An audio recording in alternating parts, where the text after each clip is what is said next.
Hello, hello, good evening.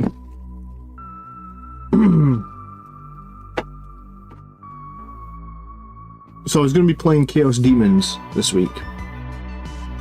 One of my kids is not well again. One of my kids was not well last week, the other kid's not well tonight. So we're here at home tonight.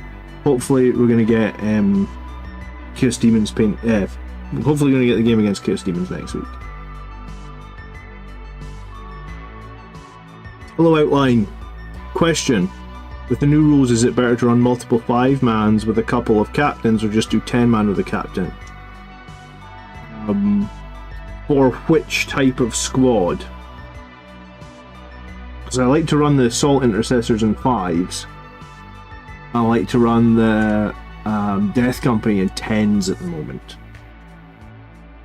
In the Death Company, you definitely get more. You get more access to special weaponry in the 10. That's for sure.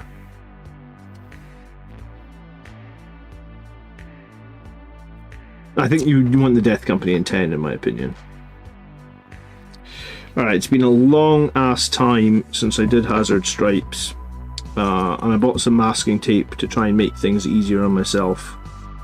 Not entirely sure how we'll get on, but this is what we're going to use.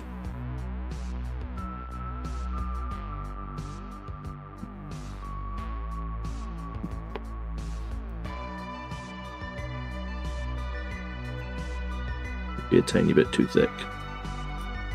Hello, Todd. Yeah, you're right. The 10-man gives you some ablative wounds, because on the 10-man you get some guys with chainswords that are not that important, so you lose some of your chainsword guys, you get to keep some of your guys with better weapons alive longer. It's probably a good way of looking at it.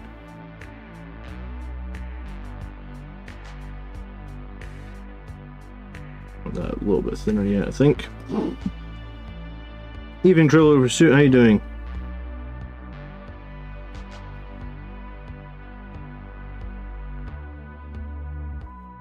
So there's a new category on Twitch now, apparently, models and miniatures. So if you do watch on Twitch, then if you like watching people doing modeling, then there's a new category over on Twitch. So it was shared today. So that's pretty cool. I'm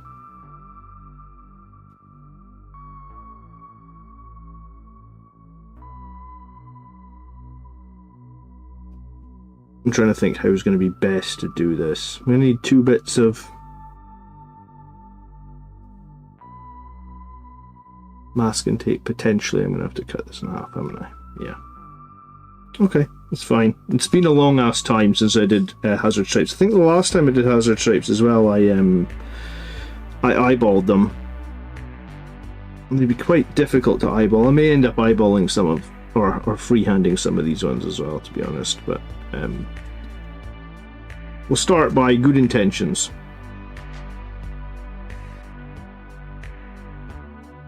Use clear medium over the tape first to make a clean line so paint can't bleed under the tape. Interesting. Never heard that.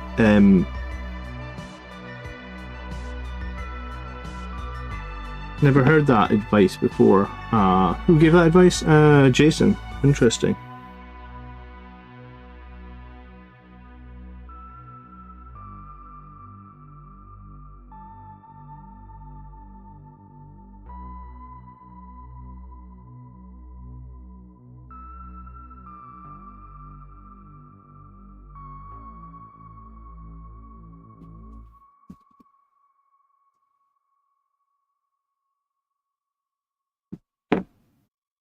How's everyone doing tonight anyway?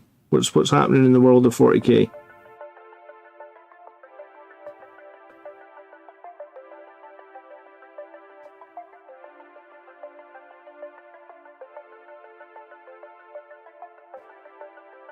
Last night I played on a smaller board against Wolf Jail. Space Wolves really struggled to store primary. Any advice on breaking out of jail against the World Eaters of Space Wolves?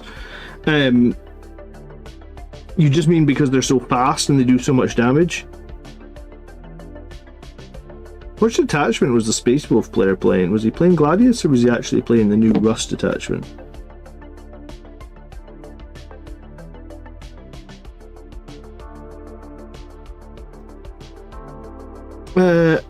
Outline says he was hoping to play Angelic Host, but the more he hears about it, I think Angelic Host is going to be a hard list to play. Did you see that I made a video on it like last week? Or maybe it was like 2 weeks ago, and I did do a sample army list for Angelic Host.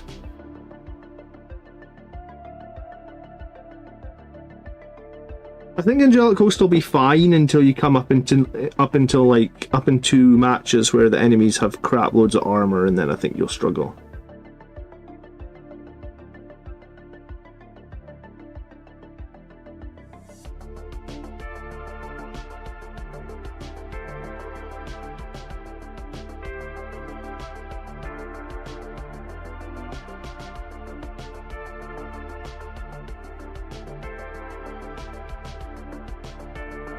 Drizzle, hello Highland Phoenix, how you doing? You got in early in 2 hobby streams in a row, dude. How you're back, Highland Phoenix. How are you doing? Your opponent was trapping you in on multiple sides. I mean, I feel like you should, playing against Space Wolves, you should be able to at least do some significant damage on one of the flanks and break out of your so-called jail, right?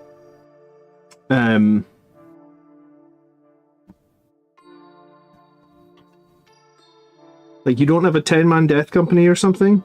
They could just slam into one of the flanks and take over the flank, or you don't have like a 6-man Sanguinary Guard with Dante or a squad of Blade Guard or something that could jump into them and do an absolute ton of damage?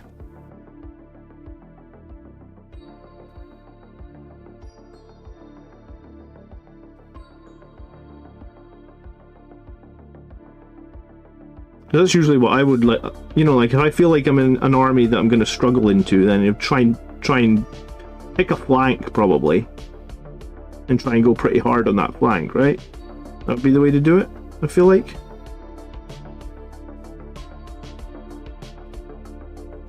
Even Eternal Crusader you're working on, Lamarta's. If anyone didn't... I was going to say, if anyone missed my video on Monday night, the pre-orders for most of the new Blood Angel stuff, it's like most everything except the Combat Patrol. The pre-orders for basically everything but the Combat Patrol will be out on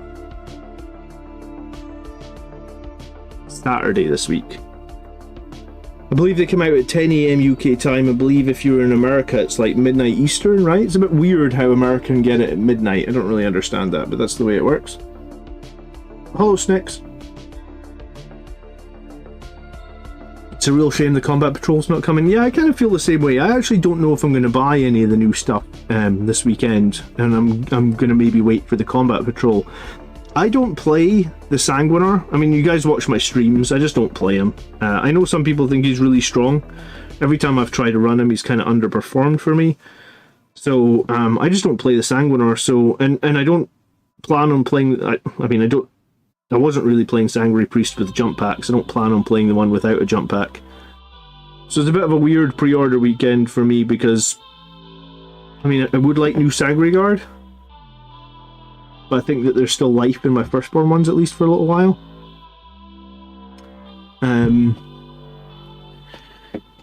Evening. I feel like the Death Company Brutalis Dread is unnecessarily difficult to build. Oh, it's a lot of pieces, man. Yeah, it's so many pieces, that Death Company Dreadnought.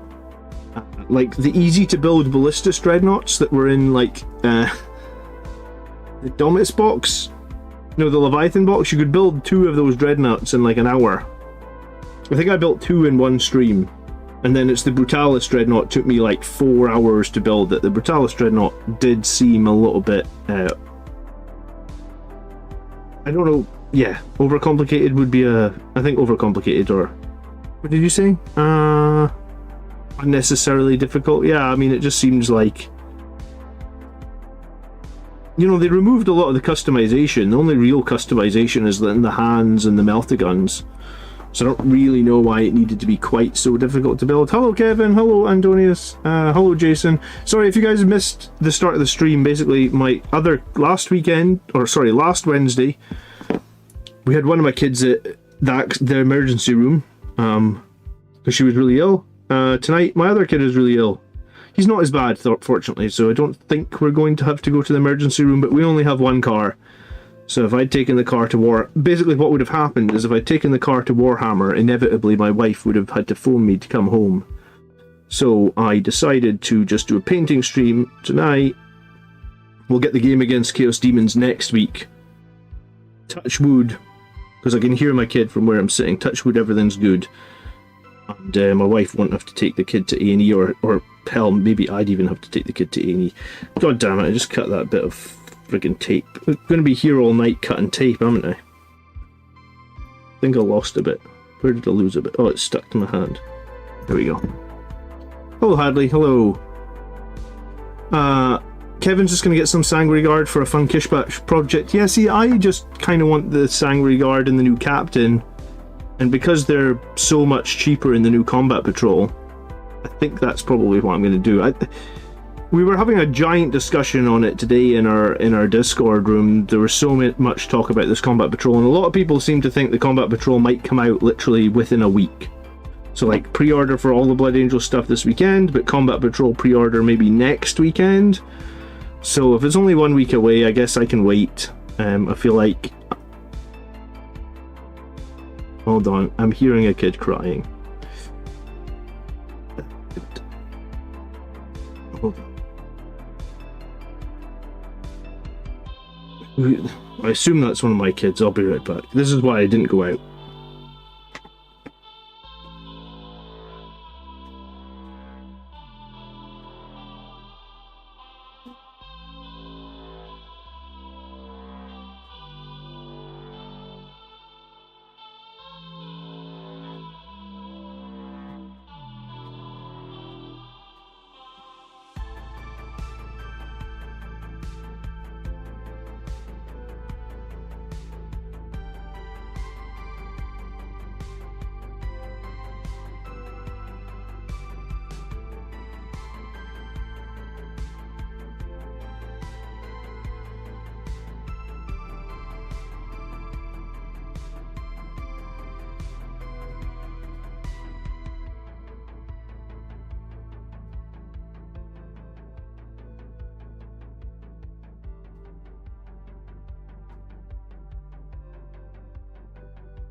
Would you give him a hug then back to bed, please?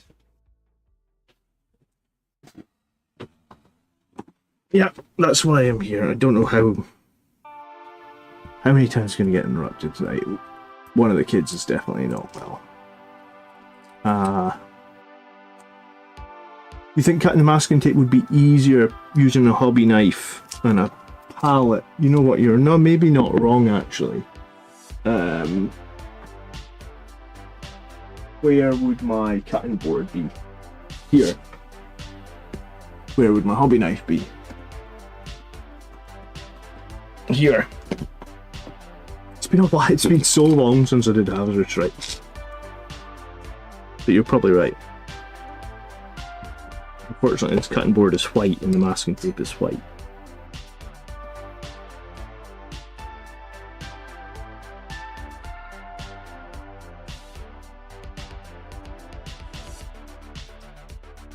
Okay, I think it will be easier once I actually can see to do it.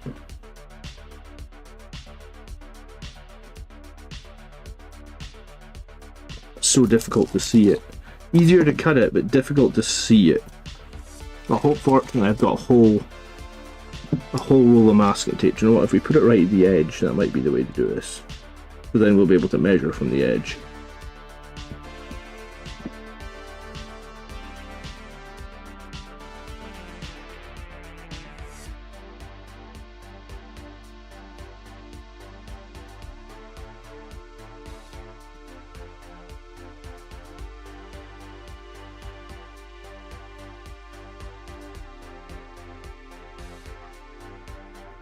Yeah, that might be easier.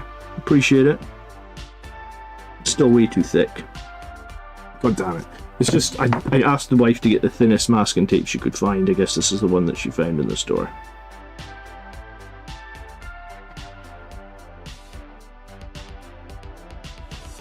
I just want the combat patrol for the intercessors, says 2 scoops. I need at least 100. What the hell do you need 100 intercessors for 2 scoops, you crazy idiot?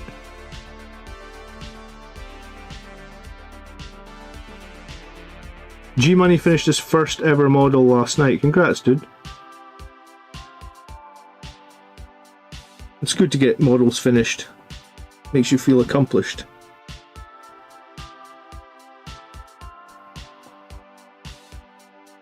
Yeah, I'll use a cutting board and then I'll just take a little bit, try and do it the next one a bit thinner.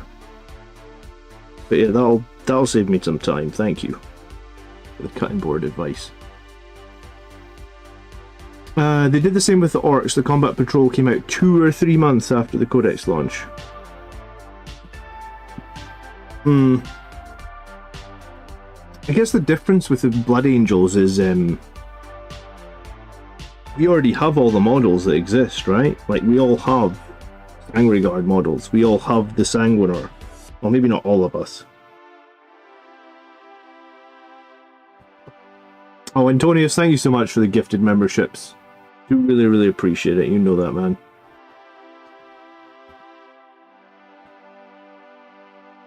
I have awoken.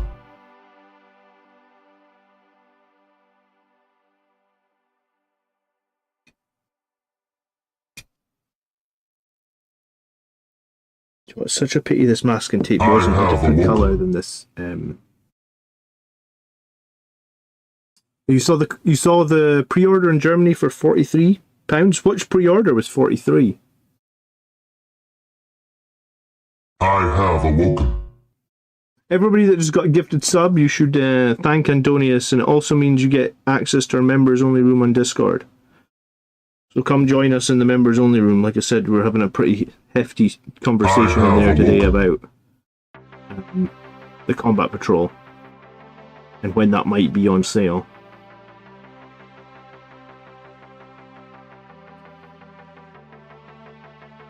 I have awoken.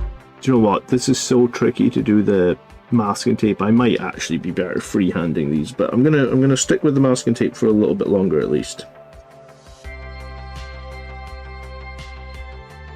It's just finding the right width. 3 Sanguinary Guard are €43. Yeah, I mean the Sanguinary Guard I think are going to be the same price as the Blade Guard. So if you know what the price of Blade Guard is in your economy, then that'll be what the price of the Sanguinary Guard will be in your economy. It's not ideal.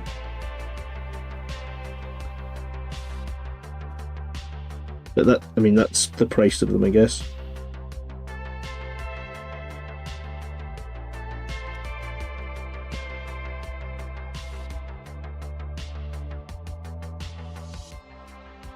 That's why I was kind of thinking that I might do the Combat Patrol, because it's much better value for money, and I'm in no giant rush to get the new Sanguinary Guard, because I figure we can use Firstborn models at least for a while.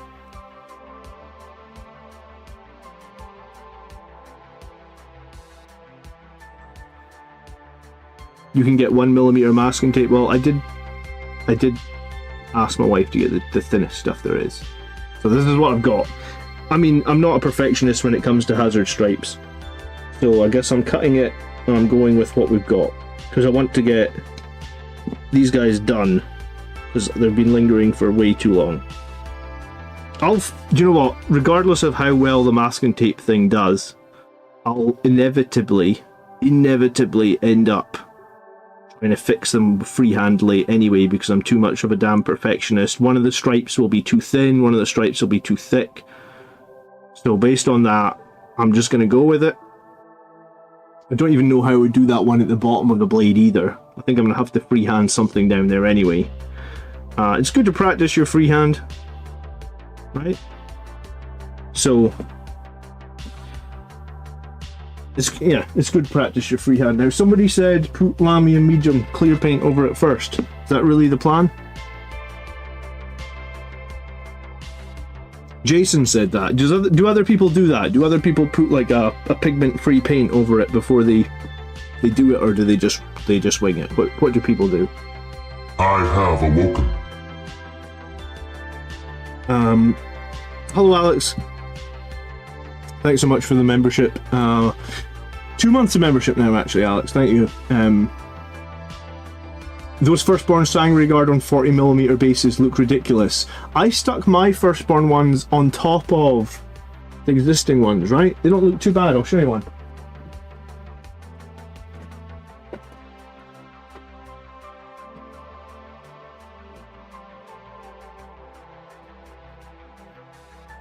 So it's just, like, I didn't take them off the 32mm base, because I figured the Sanguinary, the Primaris models are supposed to be a bit taller, right?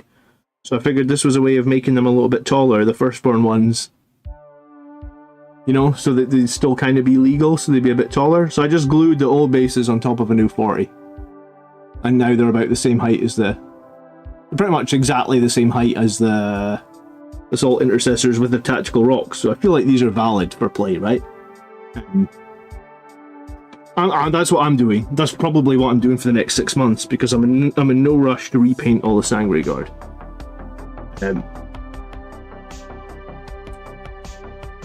It's a tactical platform. Yeah, it's a tactical base for me, I guess.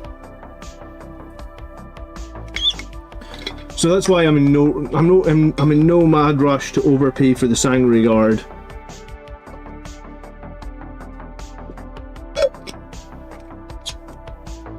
That's what I feel like anyway. All right, let's do what Jason said here. Let's throw a coat of a very thin coat of Lamium Medium over. See if we can stop some of the bleed underneath. Sounds like it might work. Because I do know that you always get some paint bleeding underneath the hazard stripes, right?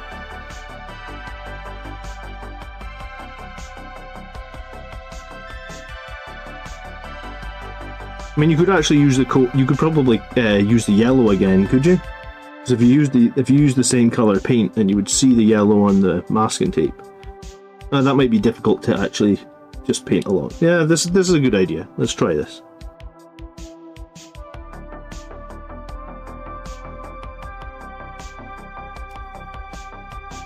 Hey, you learn something new every day, right? This might work better. Could also be a disaster. I'm fully prepared for it to be a disaster, even if it gives me like 75% of the hazard stripe done and I still have to finish it off with freehand. I'm fine with that. Just a little bit of help is what I'm looking for. A little bit of straight lineage. Alright, we'll put that one to the side to dry. We got 4 more to prep.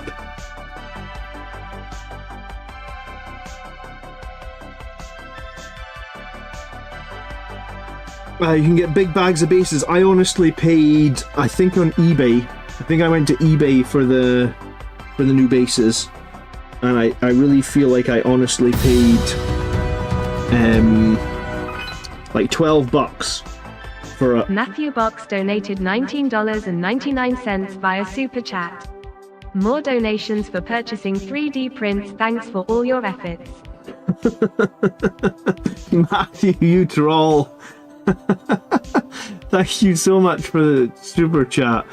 More efforts for 3D prints. Okay. Yeah, I mean, I did support the Crimson Lords campaign that came out. Just this... I'm trying to think when the Crimson Lords came out. I think it was the 26th, right? So I supported the Crimson Lords campaign, and in doing so, I actually bought some extra stuff from the Crimson Lords campaign. I need like a little tool here. So I bought 3 extra sets of the Crimson Lord stuff, which I'm putting towards it. I'm going to do I'm going to do another charity donation. Well, it's not a donation; it's a charity raffle. So basically, what I'm going to have is I'm going to have 3 sets of the printed Crimson Lord stuff, and I'm going to have 3 sets of STL files from Crimson Lords. And we're going to put them all into like a charity raffle. Why the Death Company on 40s? I don't think Death Company go on 40s, they go on 32s. Maybe something got confused there. Sanguinary Guard are going to be on 40s. But Death Company are still on 32s, unless maybe you're building like a Death Company Captain. I assume a Death Company Captain would be on the 40s. Morning, Speargrass. Rebased my 20 Sanguinary Guard and 20 Death Company onto... Oh, you rebased 20 Death Company onto 40s. I don't think Death Company are moving up, dude.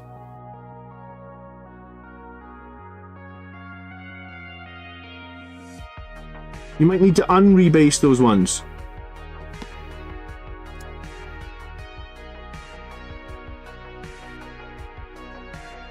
Because Death Company were in the new box, right? And in the new box they all came with 32s.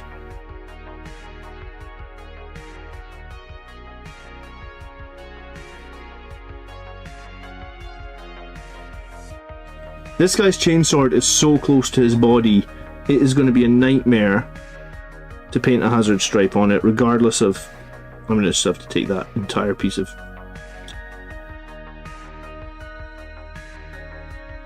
Yeah.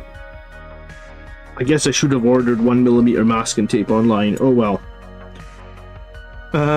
Oh, you made a mistake. Okay, the Death Company are on 32s. You had us worried there for a minute, Speargrass. Sorry, Matthew. Did I say thank you so much for your efforts? You're more than welcome, dude.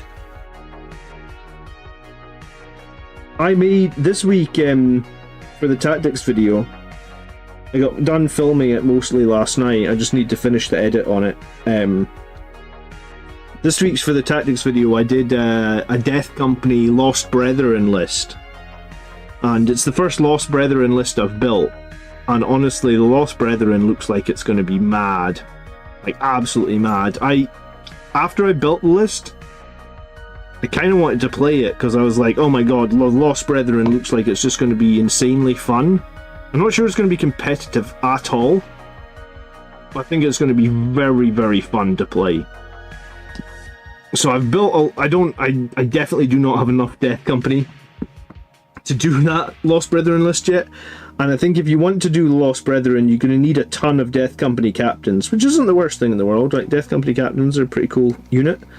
They're a new unit as well, so I'm sure people will want to make some and stuff, but I suppose you could use your regular captains on jump packs as Death Company captains.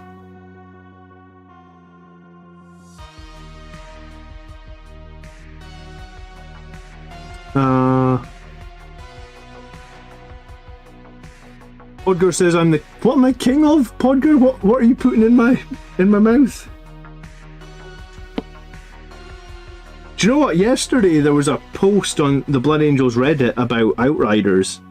And it's funny the amount of people that hate Outriders in the Blood Angels community. Like, some guy made a post and he's like, are Outriders competitive? And like, people like jump in the post like, no! Outriders are not competitive. Jump Assault Intercessors are better in every situation. And I'm like, Jesus Christ.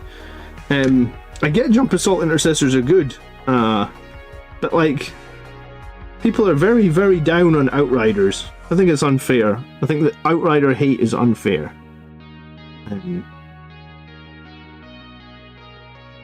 They're different. They're a completely different unit, right? Outriders will survive when Assault Intercessors will die. How would you kit bash the new Sanguinary Guard with the old kits? Will the old bits scale properly?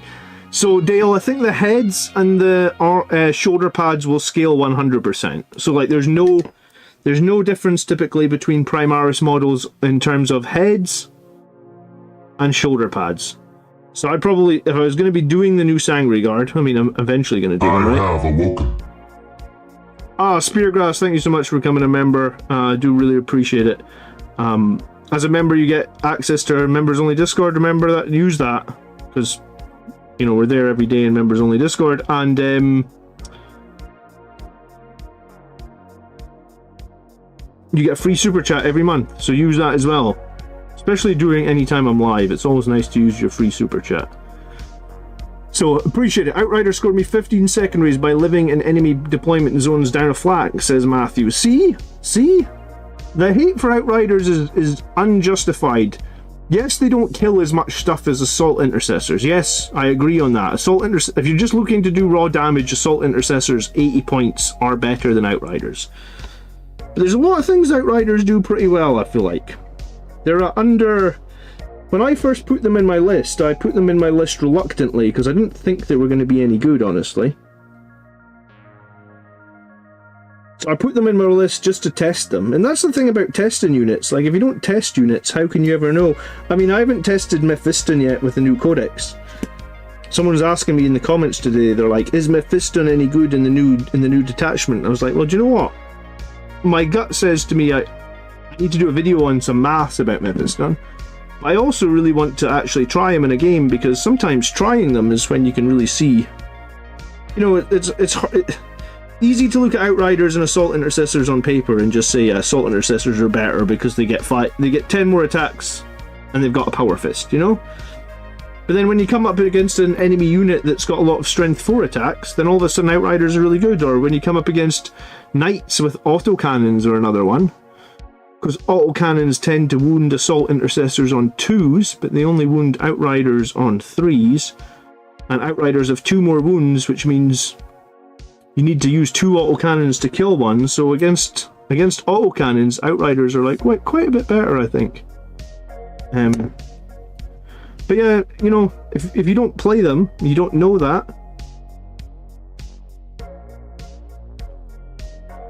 That's why when I make suggestions on the Army List show, I always tell you guys to play your lists with suggestions in mind before you just change everything. And it's also why I try to change very little game on game, right? Or week on week. BA Commander submitted a list a week ago. Did I do it wrong? You didn't do it wrong, Matthew. DM it to me on Patreon if you wouldn't mind, because what tends to happen is, with the new Codex, I get so many list submissions. Like this last week, there's probably been like 20 list submissions this last week, and I only do 7 on the Army List show. I only normally do 5. I've been doing 7 to try and get through some of the backlog. So, if you're a member, though, I try and give you priority, right? Hey, Quicks, good evening. Because we get a lot of submissions, because there's a new Codex, because there's a new army. It happens every time there's like a balanced data slate as well, right? Like my list submissions from an army show come in peaks and troughs. Like I guess at Christmas, for example, when no one's playing 40k, there'll be like no list submissions for a week, and like I'll maybe do a show where I've only got a couple lists to look at, or I literally have to make a community post asking like, hey, has anyone got some lists they want looked at? But then when there's a new points balance codex, whatever you want to call it, whenever there's some new rules come out and things change, then for like a few weeks the list submissions go through the roof, and unless the show on Sunday was going to be 6 hours long, I couldn't get through everybody. But if you remember, which I know you are on Patreon, if you just submit it to me there in a message, then because you're a member, I'll just make sure you get priority.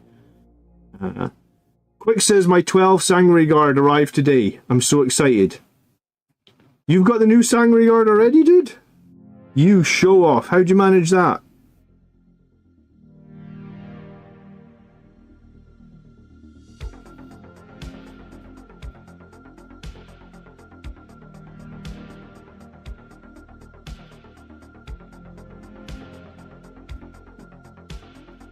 I mean, you might have been on the stream next week, Matthew, to be honest, anyway. Because I don't remember seeing your list this weekend, and I think I got through about 10 days previous, if that makes sense. So you might have been coming up on this week anyway, but if you just message me, then I'll make 100% sure you're on there. Leo says, I've got 3 sealed boxes of Sanguinary Guard as working. Do you still need the new ones, or are they much bigger? They will be bigger, and they need to be on bigger bases. So this is an old Sanguinary Guard on a bigger base to try and make him similar height to a Primaris Assault Intercessor. So if you imagine the new Sanguinary Guard are going to be the size of the model on the right. So they are going to be 25% bigger, give or take, right? So, do you need to get the new ones? Possibly not if you do what I've done and put them on bigger bases. Anyone else can't wait for the New Year's Eve stream? I mean, I like doing the New Year's Eve stream, but I got in hot shit, like, I think it was last year, man, because I got way too drunk on the New Year's Eve stream, and then my wife was expecting me to, like, help on the morning of, like, the 1st, and I couldn't get out of bed, man. So the New Year's Eve stream is a double-edged sword for me. It's fun as all hell. But man, maybe it wasn't last year, maybe it was the year before. One of the years I got in so much shit. Because I was supposed to get up at like 10 to help the wife or something, dude. I rolled out of bed like at 1:30. Because I think when the stream ended, I was supposed to go to bed and I maybe ended up putting the television on or something and watching and having like another drink or something. It was a disaster.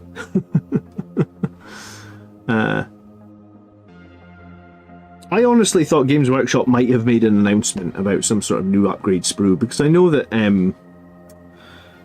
know a lot of people emailed Games Workshop saying that they didn't love the new Sanguinary Guard sculpts. Like it was more than I expected, actually. Like there was a lot of people who said like they weren't overly happy with the new Sanguinary Guard. Like there was even a whole petition going on. Like it had I don't know where it got to, but when I saw it last, it had like 500. It had at least 500 names on the petition saying they didn't like the Sanguinary Guard. The old jump packs do work okay on Primaris Marines. They don't look too much out of place. I actually don't have any Primaris Marines personally that have old jump packs on them, but I've seen them on people and they look fine. The heads will also be fine. So, I mean, I'll be most likely using some of the old Sanguinary Guard heads on mine, for sure.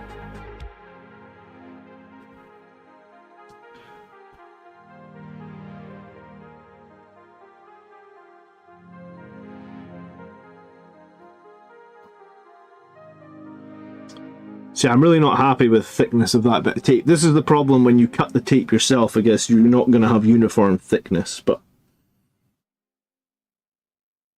hey, I'm pretty sure the last set of assault intercessors I did with hazard stripes, they look fine, and I'm like 90% sure that their hazard stripes are not they're not uniform. They're just whatever I managed to do at the time.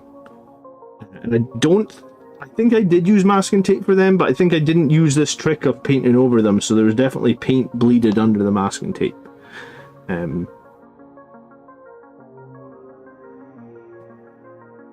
Yeah, you're right, Podgur. Nobody has seen the new models, so maybe when you get the new models in your hand that you'll like the look of them. Let's hope so, right? Let's hope that everybody gets the Sanguinary Guard models and they're pleasantly surprised. I would like that because well, I mean, I'll convert mine a little bit anyway, but it would be nice if things were a bit better than we thought they might be going to be, right? Lamartas look better in hand.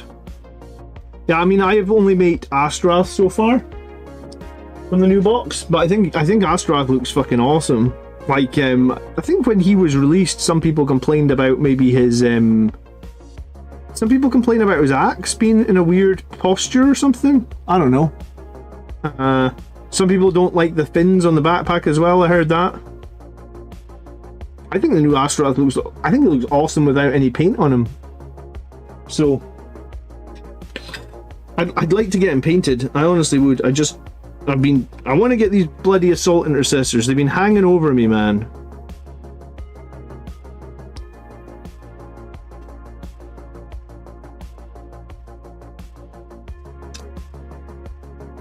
Hey, at least his axe is whole. Yeah, good point, LJ. His axe is whole.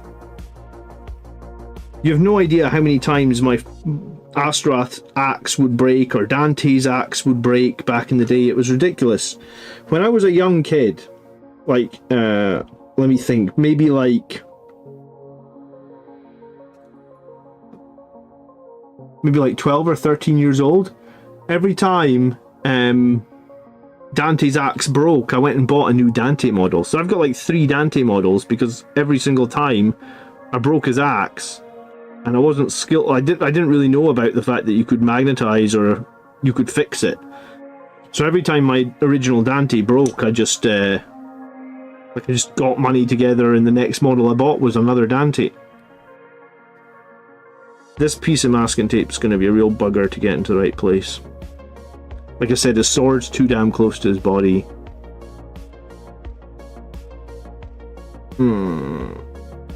That's going to be a bugger. Paint white before the yellow. Yeah, always try and put white down before the... If you try and paint yellow over like any other color, especially black, this is one of the reasons why I'm trying to do some masking tape nonsense here, because if I make a mistake with the black, it'll need like 10 coats of yellow before it'll be decent. I don't even think this yellow is very, like, the yellow in this model is not good enough.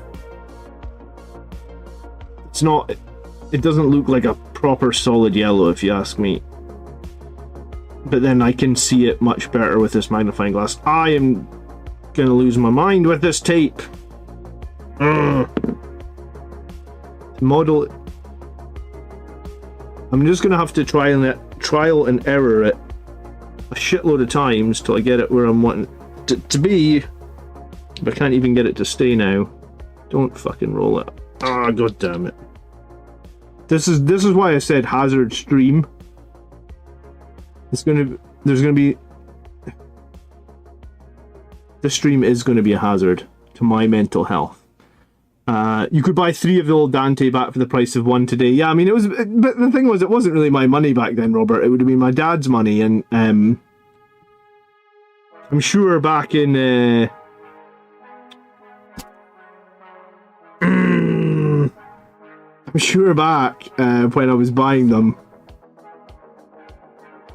you know, £10 back then would have been a lot of money. Maybe £10 isn't a lot of money now, but in there, I'm trying to think when it would have been. It would have been like the early 90s. I bet you if you adjust for inflation, £10 net, because Games Workshop products actually do sort of stay somewhere close to inflation. For example, like if you go back and look at, like, I think I got it. That was pure luck. I probably tried it enough times where I just got lucky. I just rolled a 6 on attaching it. That's what it was. I think if you go back and look at like Games Workshop products, like inflation since 1995. Just Google that. Inflation, that's 30 years now, 1995. Inflation in the UK since 1995. So I think back in the day, like Dante probably cost £10. So £10 in... Oh, I've got to accept cookies. £10 in 1995 is the equivalent of £20. It's literally 1998. So money's doubled. So yeah, maybe if Dante did cost £10 in 1998, he would have cost 20 now. So it's not that much difference, right? Hello, Beretta. Good evening.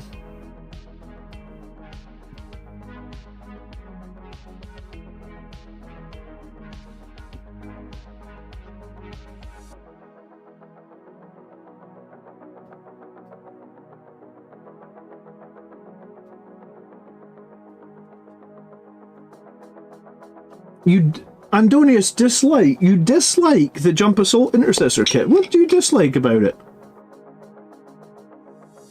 I mean, I dislike that we lost the weapon options, but I actually thought this kit was I really enjoyed making these models. I've really enjoyed painting. I know I've been slow as shit at painting them, but I really have enjoyed this kit overall. I thought it was a decent kit.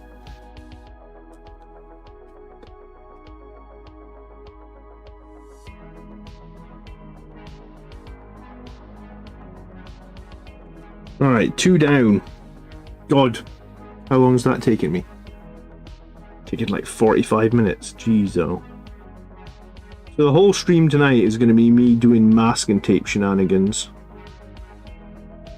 And even then, it's probably not going to turn out that well. Okay.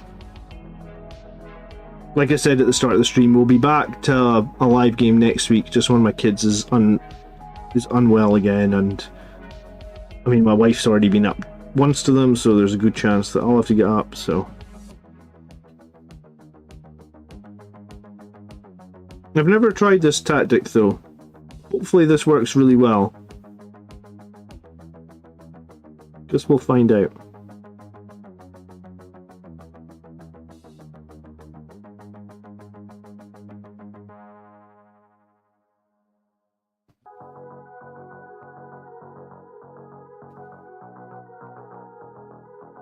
The kit is fine, it's just anti-consumer. It's basically 5 assault intercessors with an up change and a jump pack and a tactical rock. Yeah, I mean, I guess that's maybe why people don't like it. Is that why you don't like it, Antonius? Oh, the poses? Yeah, I mean, I've built a lot of jump intercessors from regular intercessors, I must admit as well. I mean, this was legitimately a jump intercessor kit.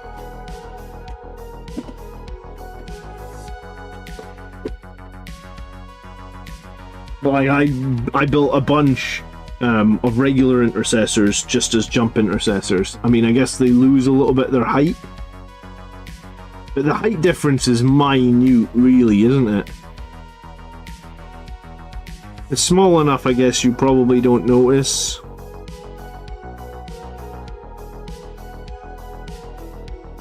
Yeah, I think you're probably right. Actually, the poses on the regular guys on foot are probably a little bit nicer.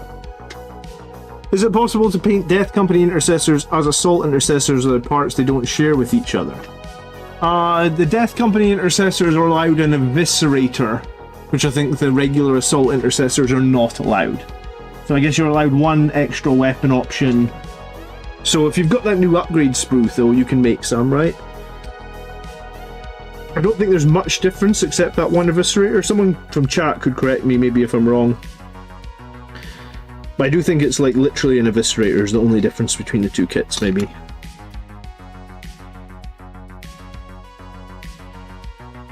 I will mostly be using regular and assault intercessors for most of my jump assault intercessors. Yeah, I mean, I guess I got 10 more of the jump ones inside the new box, so I guess... But yeah, I mean, I don't know. Yeah, I could be tempted to just do these ones that I already have with jump packs on them, and we'll see what happens, I guess. I do think some... Like, I never built my assault marines with tactical rocks. Like, I had a lot of assault marines. They were all just on the ground. I'm trying to think if I built my Vanguard veterans with tactical rocks. I mean, maybe some of them had tactical rocks. I don't know if it was ever really a priority for me to have the tactical rocks on the models. I hate the CAF exhaust port. The CAF exhaust port is literally just to stop you converting them, right? Like, I can't see any other reason for the CAF exhaust port. Evening, Krychek, how you doing? The kits, they should have been sold. Yeah, I mean, they're a lot more expensive for what you get as well. Yeah, you make a good point. Well, I think with all the kit, with all the price changes, I actually watched Valrak's video this week. I don't know if you guys watch Valrak, but he was complaining, like, Valrak doesn't really play 10th edition of 40k. I guess he doesn't like it. Oh, that's my kid up again, sorry.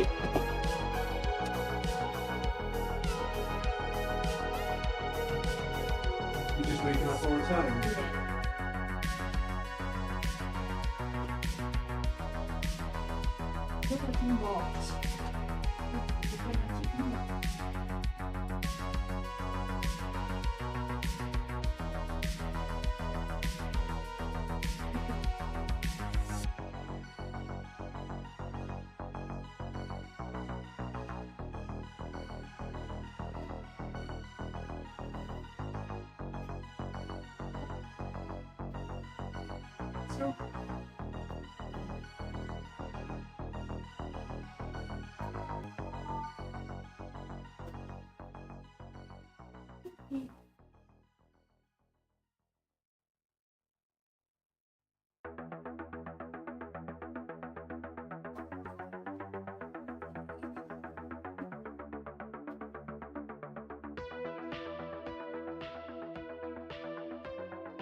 Alright guys, we're gonna have to go to intermission for a few minutes. I have to phone the hospital, we're gonna have to take Michael to the hospital.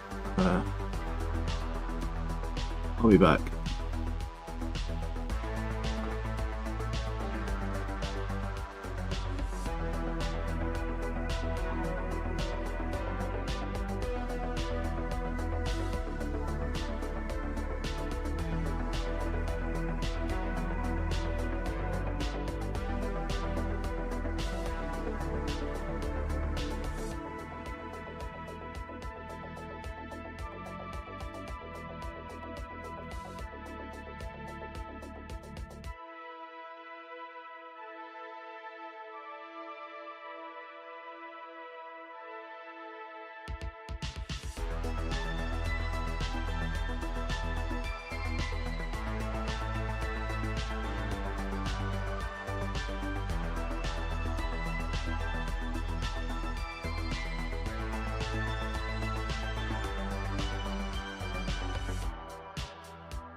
Oh, hello.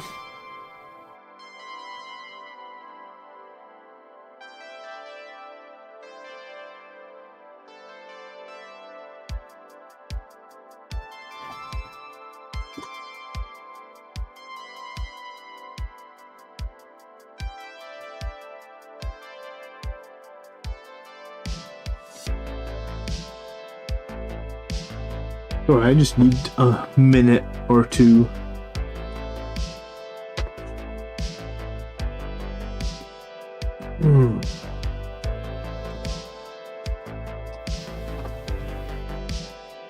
We seem to be in a phase where the kids were like every winter.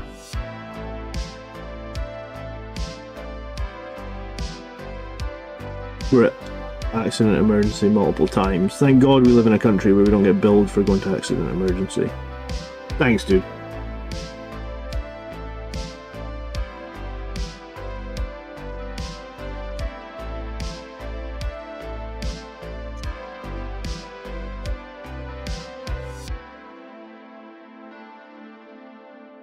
Yeah, it's real pain. It's good, but...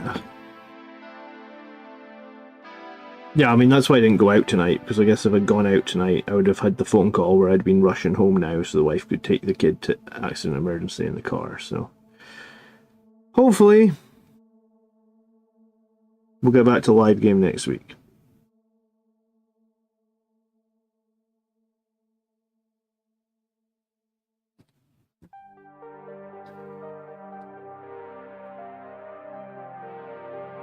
It's going to take me a minute to switch off from that, though, because it's like...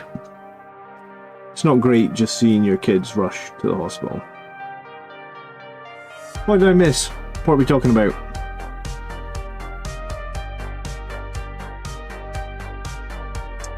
It is the flu, but in the young kids it develops into a condition called croup, which basically means like it blocks their airway gets inflamed, and then they can't breathe properly because their airway's all inflamed. So I guess like as an adult you get congested. It doesn't really bother you, you know, like you breathe through your mouth or whatever, but on a very young child, both of our kids seem quite susceptible to it, unfortunately. So yeah, my daughter had croup last week. We've been chatting about crappy army list building. Fair enough.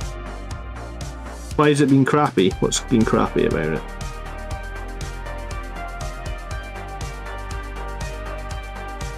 I think it frustrates my wife though, because like the kids don't want me when they're feeling crappy, right? Because they're with mum all day every day, or mum's the one at home looking after them. So like we took him downstairs, we're like, you need to go to the hospital. He's like, I don't want you, Dad. It was like, yeah, and so the burden always falls on my wife, so it's quite, it's tough, man. It's tough being a wife, I'm sure.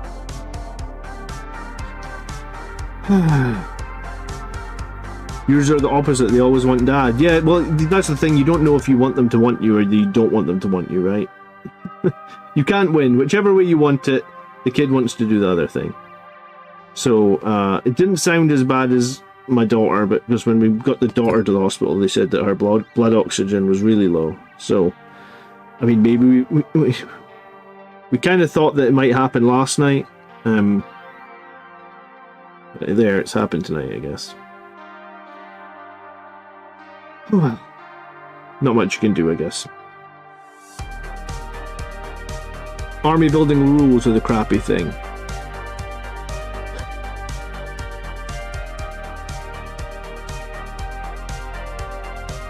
Do you know what? I don't know if I've missed those old rules. You remember the old rules where you had to have like, you know,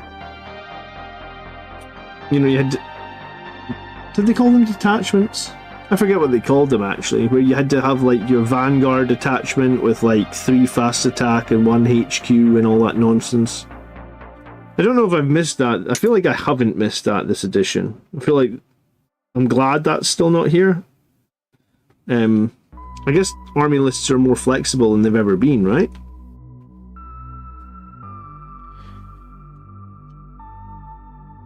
Formation, force organization. Yeah, that's the one. I'd erased that from my memory because I didn't like it. All it just meant was everybody needed 3 squads of scouts, really, to play Space Marines. Every Space Marine army, 3 squads of scouts. I mean, I don't know what that really added to 40k. Nothing, I guess. I guess it sold a lot of scouts. You loved the building options? I loved it when you give characters like multiple warlord traits and multiple relics. I must admit, I did like that. I thought that was a lot of fun when you had sort of some batshit crazy characters that just existed because you were allowed all these warlord traits and relics.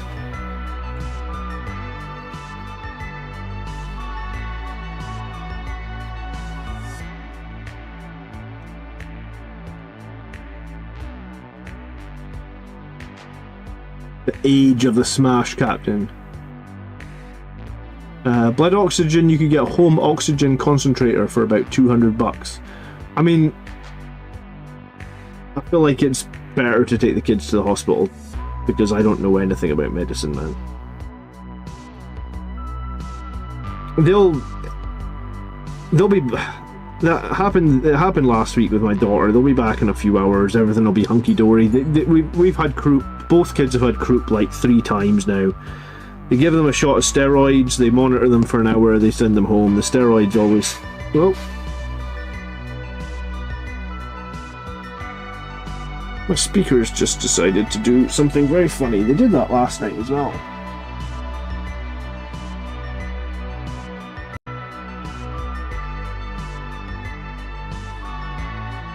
It's weird. Maybe I'm needing a new pair of speakers.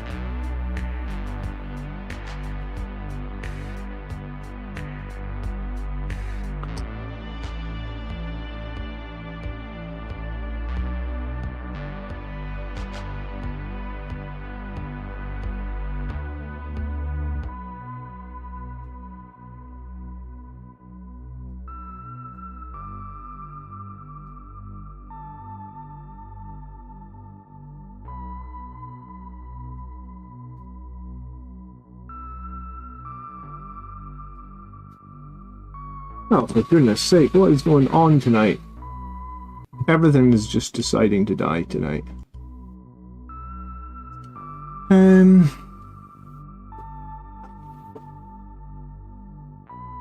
you guys hearing that static, or is it just me?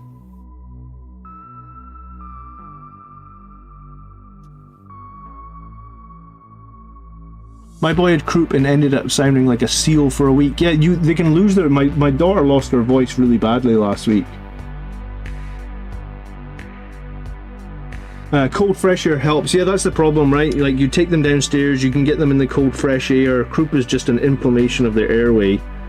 So the second they start breathing cold air, which we've got plenty of here in Scotland, it does help it ever so much, right?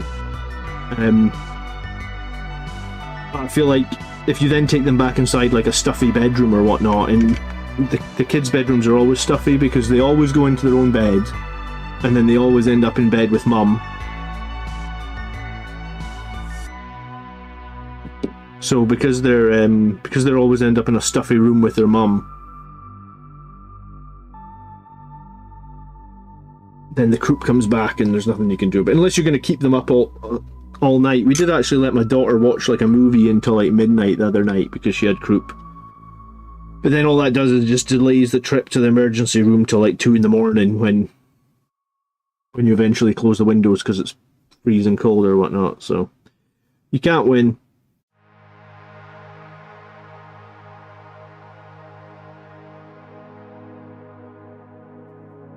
I wish Sanguinary Guard were more like Sword Brethren level of glass cannon instead of being a 3-man unit with invulnerable saves. It's an interesting point, I guess. I have played the 6-man Sanguinary Guard twice now, Jack, and I mean, in one game I probably overcommitted them because, you know, I was getting used to them. In the other game they were actually very useful, so I feel like I feel like there is probably some plays for the 6-man Sanguinary Guard. I think they're probably going to be Here's the thing though, right? Games Workshop have struggled for like years now, literally years, to balance Sanguinary Guard.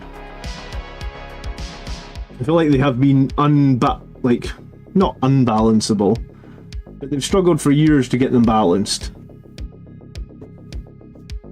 So if taking them to 3-man is what needs to happen, so we can actually have balanced Sanguinary Guard and we can actually play with Sanguinary Guard, maybe it's not the end of the world, because like if we go back to the start of 10th edition, there was like a whole year there where you just didn't field Sanguinary Guard, right? Nobody fielded them because they were just rubbish. I can't remember why they were so rubbish. Were they too many points? Nobody used Sanguinary Guard for the first year of 10th edition. Why was that again? It was points, right? Or was there another reason? It was just like the Death Company were better and there were a lot less points. It must have just been points. Because I don't think they didn't change any of the index rules. It was just points? Yeah. So like if the unit was worthless, arguably worthless for like a year, then is it the end of the world that they've changed the unit if it means that hopefully going forward we're never going to have like another 15-month, 18-month period where the unit's just worthless? Because I feel like if we go back over the last like 4 or 5 years, there's been plenty of periods. It's like Sanguinary Guard have either been too strong or too weak. There's been very few times in the last 4 or 5 years where they've actually been like in a really good spot and everyone's wanted to play them. And I've made videos about it. I've said Games Workshop suck at balancing Sanguinary Guard, or Games Workshop haven't managed to figure out Sanguinary Guard, whatever you want to call it. I've made the video, I've bought the hat, I've got the t-shirt. They were overcosted to hell. Well, yeah, I mean, it's going to be much harder to overcost a unit of 3, right? I mean, they've managed it. They put them at 50 points per model, they managed it, but it should be harder to overcost a unit of 3.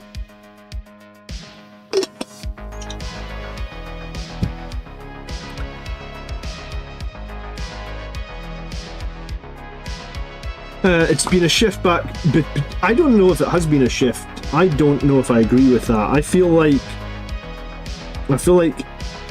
the Death Company have been better than the Sanguinary Guard all the way through, and it's only now with the new Codex coming, like in the next month or two, next week or two.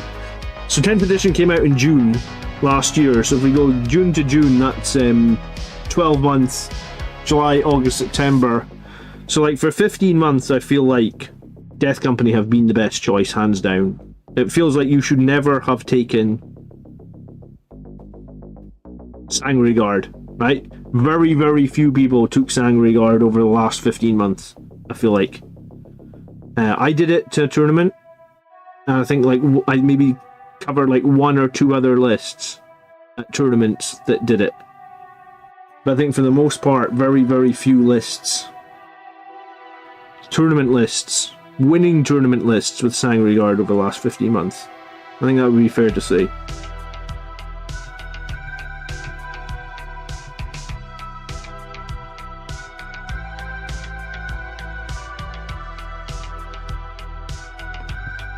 Alright, 3 down.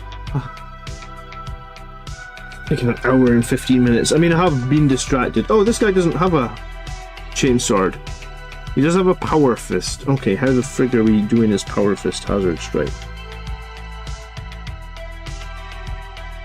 LJ finished up his aggressors, 1 step hope, covering the Blood Angels finished. Nice.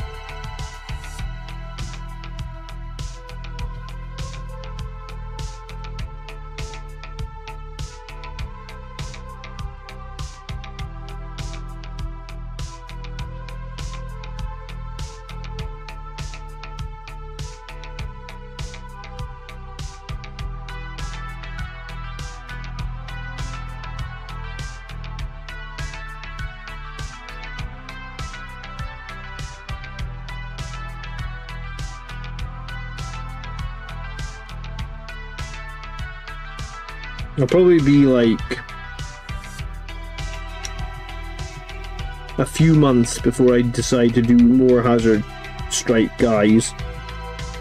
So in those few months, I'll try and see if I can find the 1mm masking tape. I guess I need to go to an actual hobby store. Do you know what though? I honestly don't think I care. I mean, if the lines are fairly straight, the gaps between the hazard stripes are never going to be 100% uniform. They're never going to be 100% straight. I'll do the best I can, right?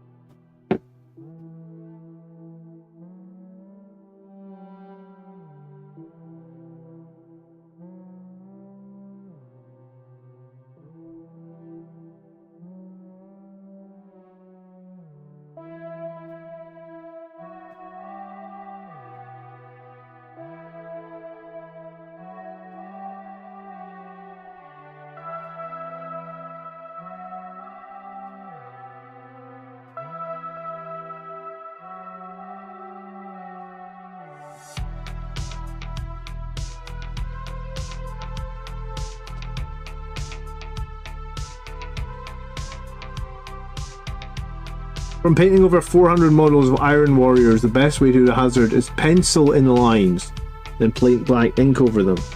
Oh, really? 400 Iron Warriors. Yeah, that doesn't sound like fun to me, but well done for you. I want to say I only have a handful. I don't even think I do hazard stripes on my death company. So my hazard stripes are limited to, like, I think I've got 10 assault intercessors, I've got some assault marines, and I've got these 5 jump assault. So yeah, my hazard stripes are very limited. I don't typically have to do them very often, I guess. I paint yellow and take a fine liner. I mean, that would work as well, I guess.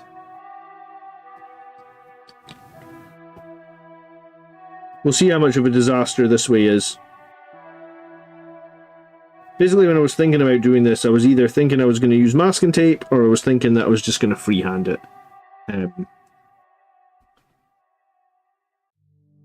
So I guess we are trying this. I've seen those mechanical pencils. I mean, I guess all my hobbying tends to be like cheap and nasty, I feel like.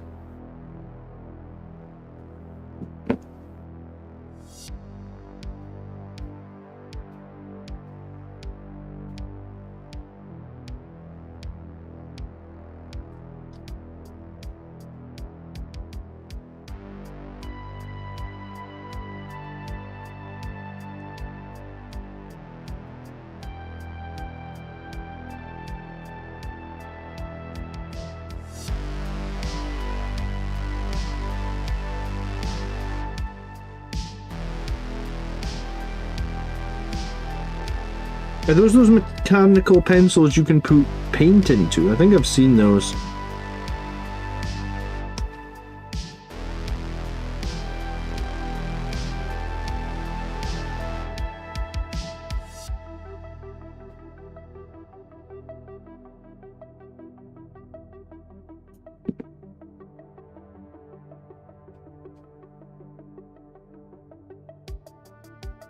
At least none of the other guys is holding their chainswords flush to their body, because what a nightmare that one guy was.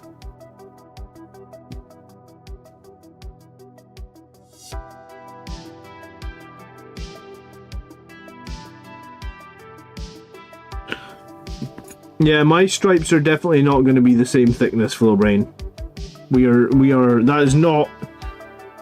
That's not the goal we're going for. We're just going for some bloody stripes.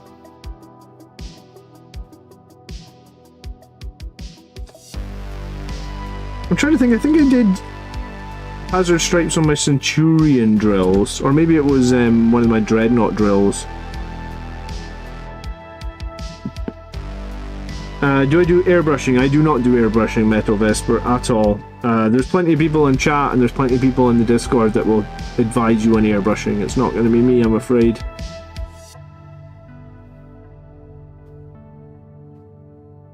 Like I said, all my hobby stuff is like super budget, and I don't really have a good space for airbrushing. I've got too much camera equipment and expensive computer equipment in this room to do airbrushing in here, I feel like. And so it would have to be my garage, and my garage isn't really set up for airbrushing at all. You couldn't stand it? They have to be the same size?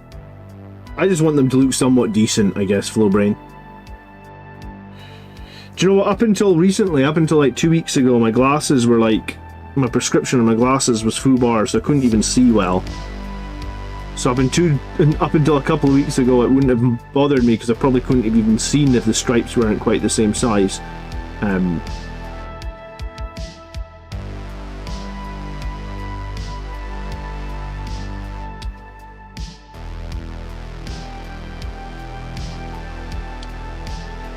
Right, well, we're trying this, and we're going to see what happens. I think the last time I did hazard stripes, I ended up going back and forth like 100 times with freehand. So I'll probably fully expect to go back and forth a few times here anyway.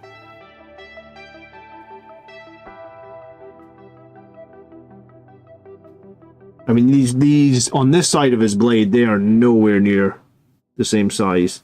A little bit closer on the other side, but yeah. We have not achieved equilibrium in terms of the distance between them, that's for sure.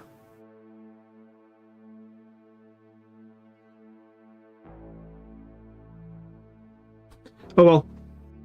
It is what it is. Almost done. 4 guys down. Just this chain fist, power fist to sort out.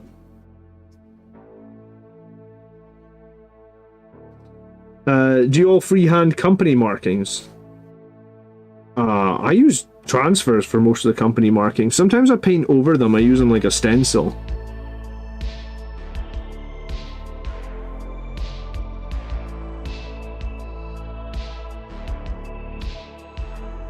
Do a slightly longer bit of...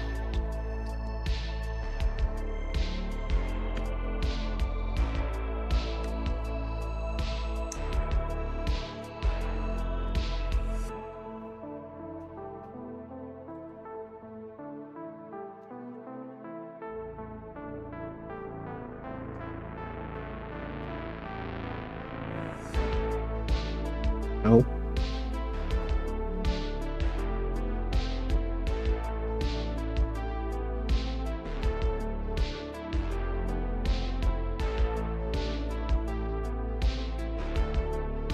That's not long enough either. The wife's away to the hospital, Marius. It's croup again. His sister had it last week. They'll check it out at the hospital. If it's a false alarm, great. If it's not a false alarm, they give them steroids and they get home in like 3 or 4 hours. But thanks for asking. I'm sure it'll be okay. It's just a bit scary having to... It's scary hearing them breathe like that, right? Because he's like... Just because they can't get enough air in or whatever.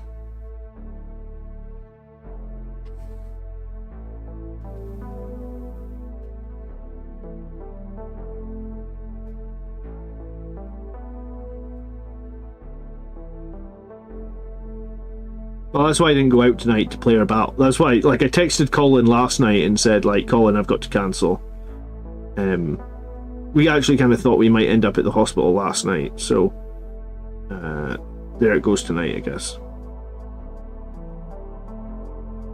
But the thing is, I bet you if I didn't... You know what, I actually was going to say, like, if I didn't cancel, we wouldn't have had to go to the hospital, but it turns out I did cancel and we still ended up at the hospital, so... I guess it was the right decision to cancel it. So yeah, Blood Angels versus Chaos Demons next week, I guess.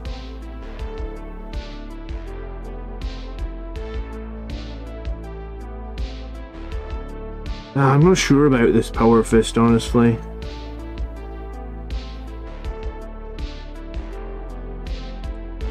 CROUP.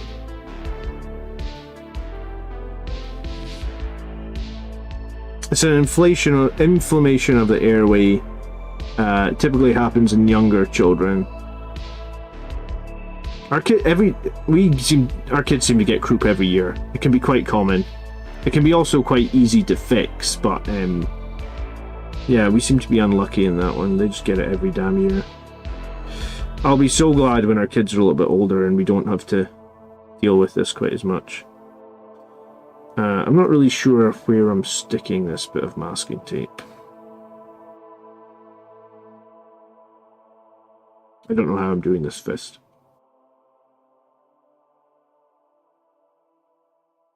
I feel like I want to stick it there, but... Oh, there we go. Maybe.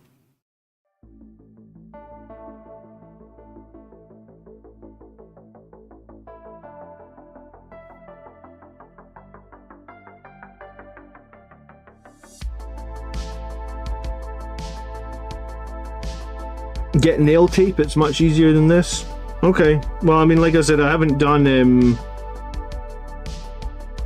hazard stripes in forever, dude.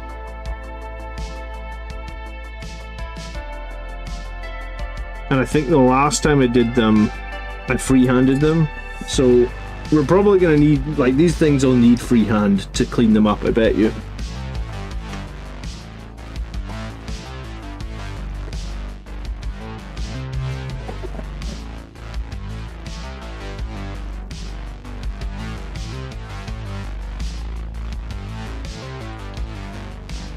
I'm trying to find one that I did last time. Sure, they aren't actually that bad, those.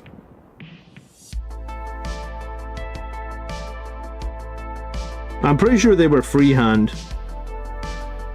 God knows how many and God knows how many well, we'll paint the black. We will peel it off.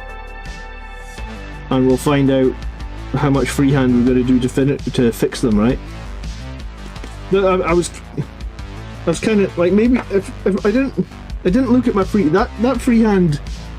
Oh my god, the fucking speakers tonight! What is going on? What is going on with my speakers? I might need to reinstall my sound drivers or something. I've got too many devices on this computer. What's going on?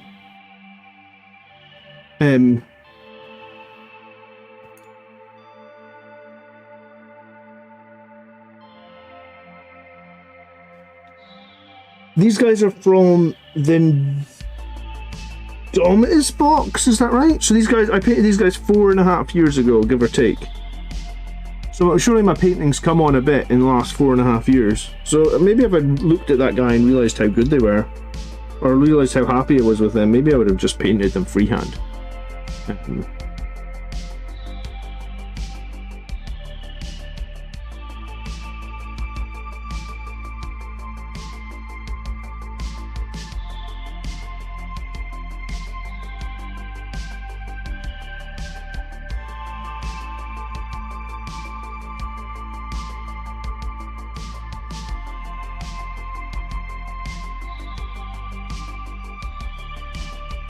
What's your question, Hyde Park? I think I missed it.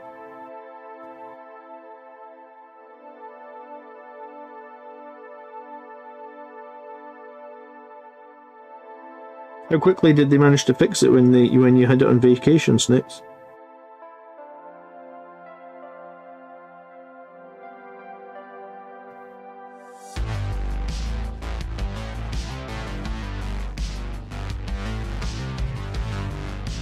Sorry, I feel like my kid getting whisked away to the hospital has completely derailed my stream.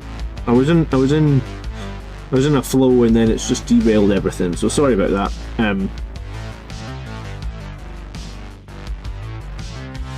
I'm sure everything's going to be fine, but it's still worrying.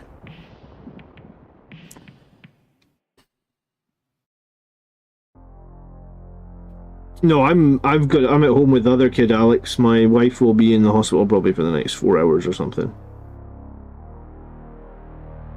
We'll see. Alright. We're gonna try and paint the black.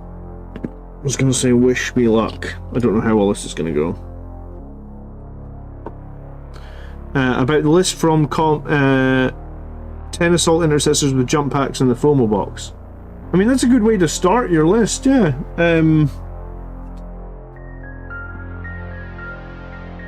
Jump assault intercessors are a very, very strong unit. Like, I run 2 units of them in pretty much all my army lists, but I think you can totally run 3. Run them in 5-man squads. Thanks, great. Yeah, thanks, guys. I do appreciate it. Sorry.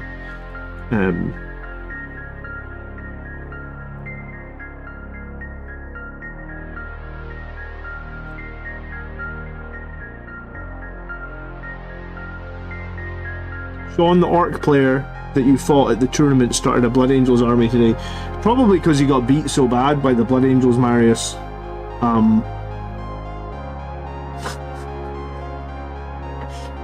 Sean was actually a really fun opponent.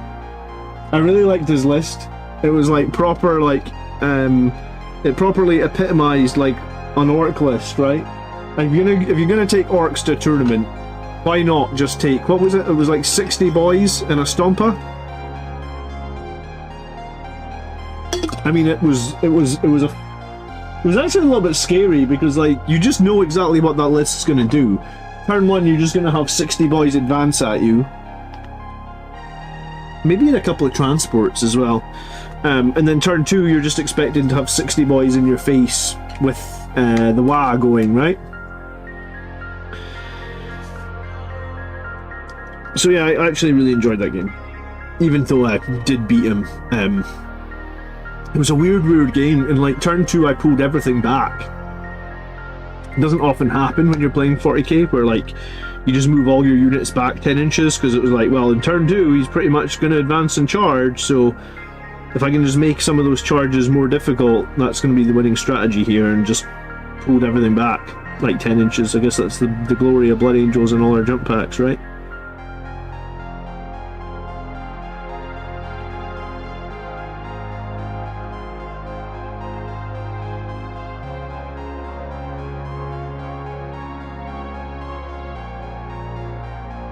He's going full Death Company. It's good timing. I'm doing the... Tomorrow I have the video on the full Death Company detachment. Not tomorrow. Friday. The Lost Brethren is the name of the detachment. And yeah, I've got a video coming out of the Lost Brethren on Friday. I'll finish editing it after we get off stream tonight. It shouldn't take too long. It's pretty close. God, here's another Citadel paint pot that's got a giant rim of wasted paint in it. Feels like every Citadel pot I've been opening in the last few months has just got this... God, I hate them.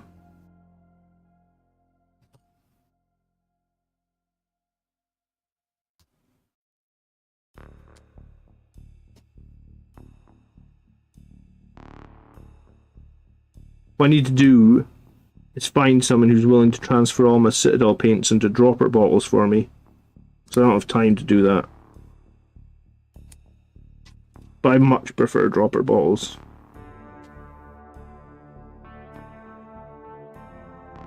All that.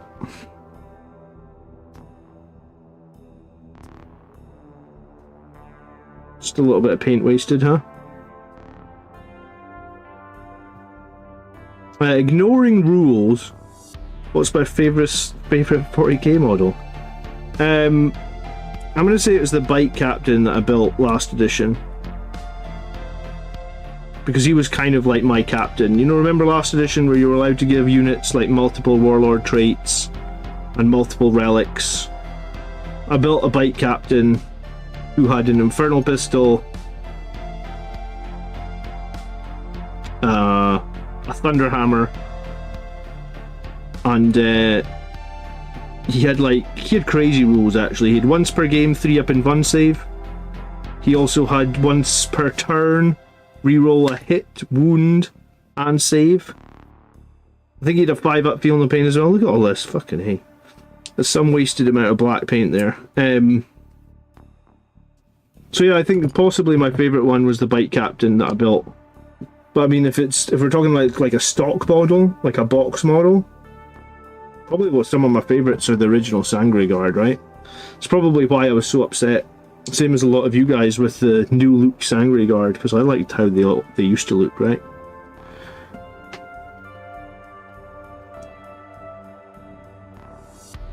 Kind of poetic that a CSM player with an Emperor's Children list won the London GT, with rumours of Fulgrim coming to the current edition. I heard about that list actually. I haven't actually seen any video on it or anything like that, but I need to watch. Need to have a look at it.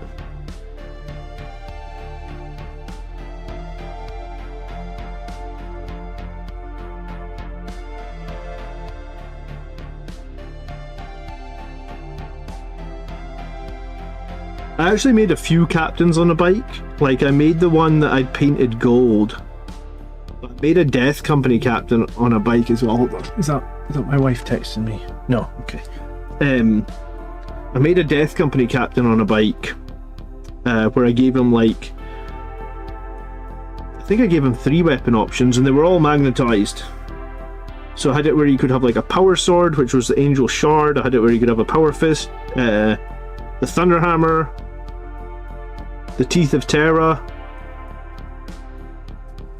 What other weapon options did he have? So I built a couple of Death Company captains last edition. I had a lot of fun with them. Felt very sad that they, you know, like that was one thing that I kind of liked about the flexibility of like characters not attaching to units. It was like you could have a bike character sort of pseudo lead a jump unit, right? Auspex breaks it down fairly well. I'll check it out. I was watching one of Auspec's videos this week. I think, oh yeah, I was watching his video about the Blood Angels releases to see if he had any information that I didn't have, anything that I wasn't privy to, I guess.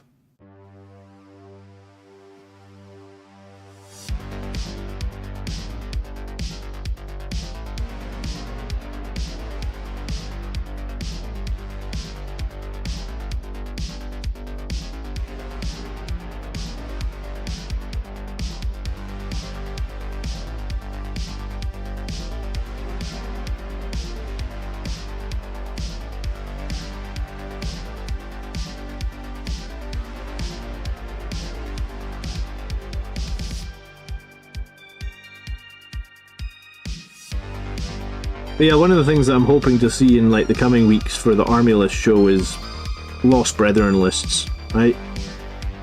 Because I think at some point, like, it might take a little while for people to figure out how to make strong Lost Brethren lists. But I think when people figure it out, I think it's going to be quite fun.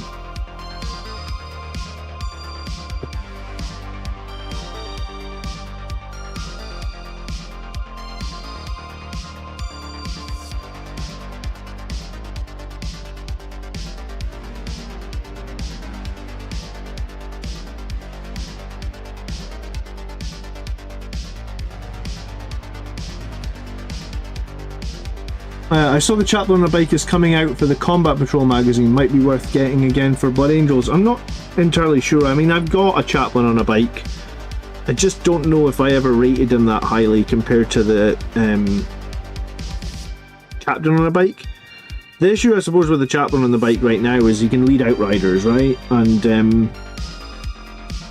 Outriders are chainsword only.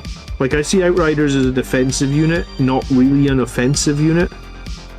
And I mean, the Chaplain adds offense, but Outriders don't really have offense, right? I mean, they've got a little bit of offense for Blood Angels, right? Like, if you compare them to, like, Ultramarines, at least with Blood Angels, their chainswords are strength 6, and they've got those extra attacks.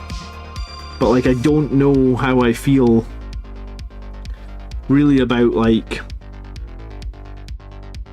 Outriders as a damaging unit. Like, I don't really think of them as a unit that can do a lot of damage. Like, they'll kill some aspect warriors, or they'll kill some guardsmen.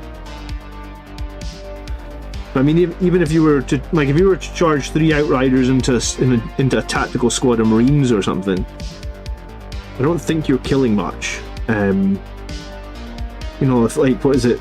For Blood Angels, it's 15 attacks, strength 6, So 15 attacks becomes 10 hits, strength 6 becomes, what, 6 wounds?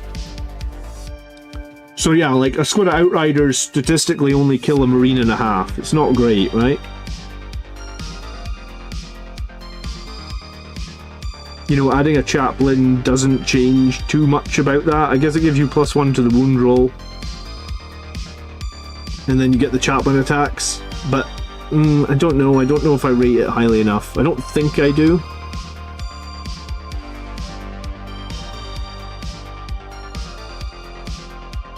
The bike chaplain is a dope model. He needs to see lone operative play. Yeah, he is a dope model. It's one of those weird things, right? Like, the same as like how they removed land speeders, right? Like, they removed land speeders.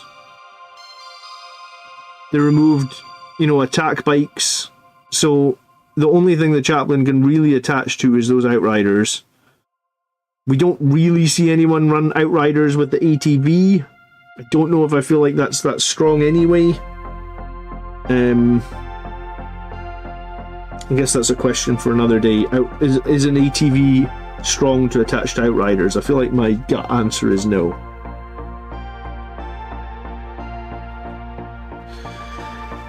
They're not frontline units, they're flankers. Yeah, but even on the flank, like I said, they'll kill aspect warriors, or they'll kill some guardsmen, but they're not really going to kill much else, right? Hello, Phil. My wife's away with the little one to the hospital, so I'll just be waiting for an update, I guess. Bikes need to be a war grade upgrade to characters. Bikes used to be sort of like that. You know, you used to get a Sanguinary priest on a bike. You used to get, let's do it. You used to almost get everybody on a bike, right? That's what we do now.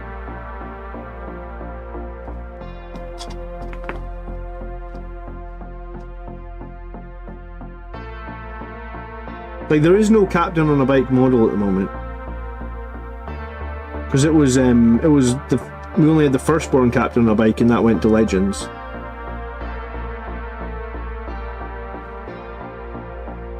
I do sort of miss the Death Company captain on a bike. He was pretty fun as well.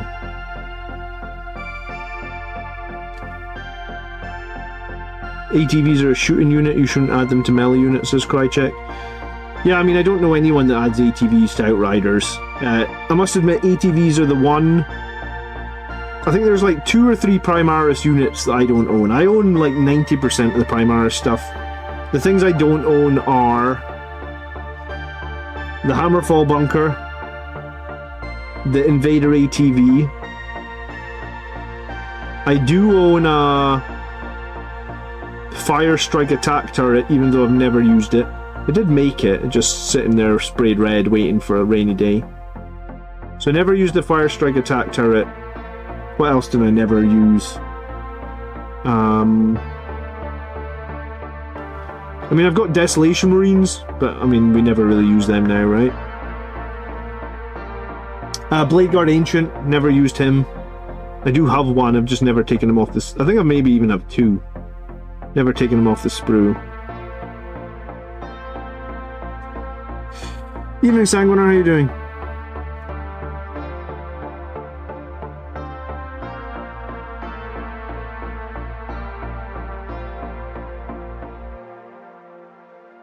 What are we wanting to see in the Christmas Army box? That's a weird question, because if you look at last year's Christmas Army box, it was like... Wasn't last year's Christmas Army box like 30 Jump Assault Marines? Not 30, 15 Jump Assault Marines and like 3 Outriders or something?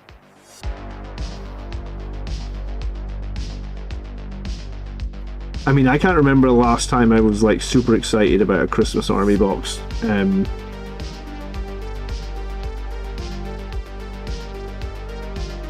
Well, have you guys, like, which of the Christmas Army boxes have you guys bought? Well, I mean, maybe Marines just don't have super exciting Christmas Army boxes, could be the way. Was it an ATV as well? Was there an ATV? An ATV, okay. So it's a bit like a White Scars box, but unfortunately nobody plays White Scars anymore because I feel like their Stormlance detachment is a bit shit. could try and be diplomatic about it, but no, I think the answer is just that detachment is a bit shit.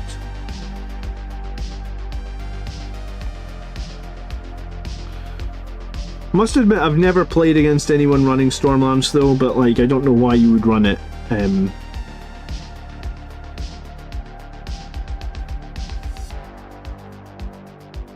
think I heard a few Wolf players run it, but yeah.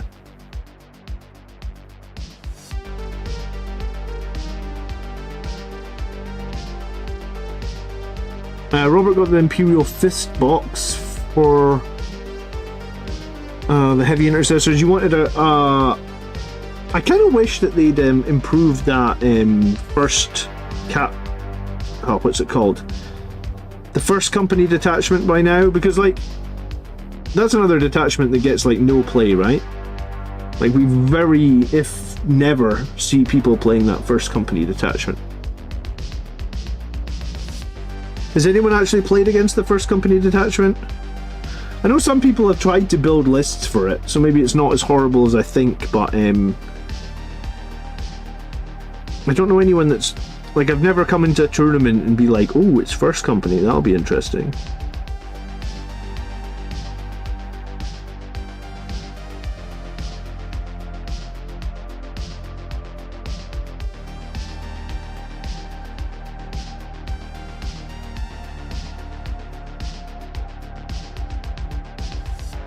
I kind of hate it when they make detachments for codexes that are not good and they just leave them. Because they were kind of dealing with that for a little while, because I think, like, I guess maybe it's different for the index detachments, because that's the only one detachment you've got. So if the index detachment sucks, you're, like, stuck for a period of time with a really crappy detachment. But, oh, Snailspot actually played first company. We felt it was too restrictive. Yeah, I mean, just the fact that your detachment rule only happens once per game for one specific enemy seems a bit rubbish, to be honest with you. I mean, I was building a list for the Death Company detachment, and the Death Company detachment's kind of hard actually to build a list for, because if you think about it, chaplains don't have a Death Company keyword, and you have to have a boatload of chaplains, right? And then what else needs to you know, you'll need impulsors, you'll need scouts, these sort of things. So I was trying to build a list for this Death Company detachment, and I was like, it's actually quite hard to build a list that's going to benefit fully from the Death Company detachment and stuff, because you need to take a bunch of other stuff just to score some points, just to hold some objectives, and just to basically give you guys OC, right? So I feel like the Death Company detachment's actually going to be quite a tough detachment to use super effectively. And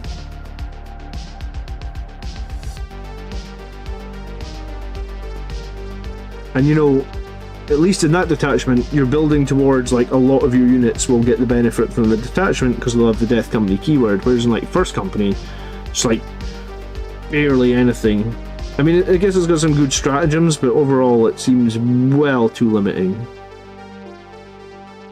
So yeah, I kind of hate it when they release codexes with detachments that, like, they must know that no one's playing them, right? Because they've got data from all the tournaments in and around the world. You know, they know which armies are getting brought to tournaments. They must know, like, you know, we're a year in, like, the Codex Space Marines probably came out a year ago at this point. So we're a year into Codex Space Marines, you know, like 5% of players, if less, are playing First Company. Do you not think we should maybe revisit First Company? I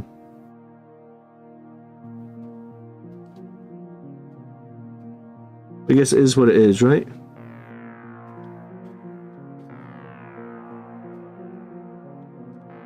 I try to get Gilliam in First Company to work, since he can give a second Oath of Moment target, but it's still awful with the lack of damage because you're taking all the veterans. I mean, veterans in themselves aren't the worst. Hello, Tom. Tom is gluing together his Death Company Dreadnought. You'll be here for 4 hours, Tom. It's a friggin' crazy model. Anvil Siege Force gets no love. Yeah, so in the Space Marine Codex, you could say, like, Stormlance gets no love, Anvil Siege Force gets no love, First company gets no love, so that's like half the detachments are... I don't want to say dog shit, but... Does the Flamer detachment get a lot of love as well? Like, every time I'm trying to think who it is. I think it's McFatson. McFatson comes along to the army list show every 6 months with a new list that's just full of Flamers. And he's like, I'm going to run Blood Angels as Firestorm. And he's the one guy that tries to do it. And he never gets anywhere with it. Swampy says, sorry to ask a question. Where'd you get the magnifying glass / light? I got it from Amazon for like $20, Stormy. Swampy, sorry. It's just a 300% magnifying glass with an LED in it. Just search, like, and it's got this sort of like tubey grip thing here. So there's a model. There's the magnifying glass. Just helps me a lot. I don't have the greatest eyesight.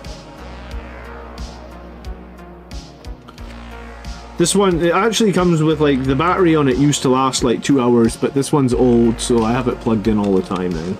I just plug it in via USB-C. Or no, not USB-C, just standard USB.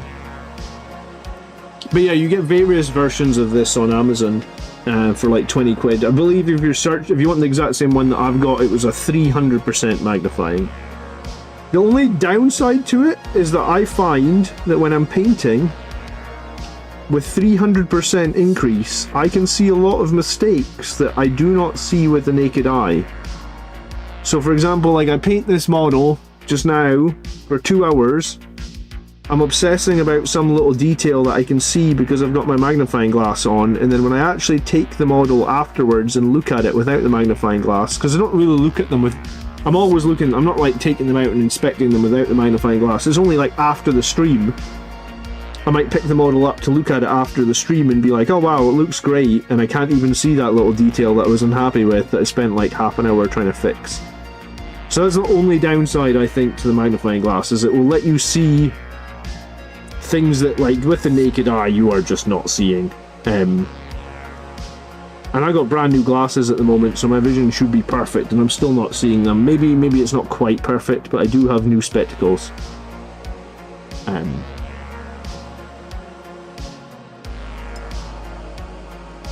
I paint with reading glasses. I have to remember to take off the glasses and look at it with the naked eye to see what they look like. Yeah, reading glasses are essentially the same thing, right? Reading glasses just make everything a little bit bigger. I mean, that's what my glasses do because I'm short-sighted. So I get... Both the lenses of my glasses are essentially magnifying.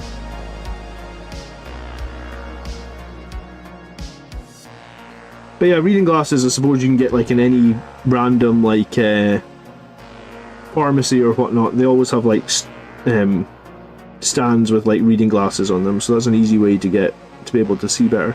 The LED is handy, right? Like having an LED that just shines exactly where you're painting is very handy as well, so I must admit.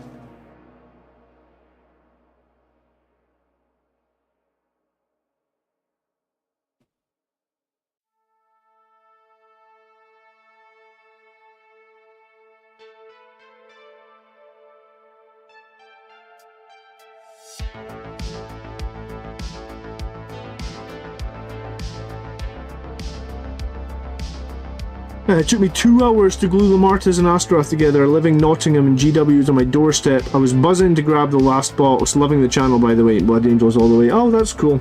I haven't actually been to Nottingham since before the pandemic, man. It's kind of weird how certain time and stuff got a bit warped because of the pandemic, right?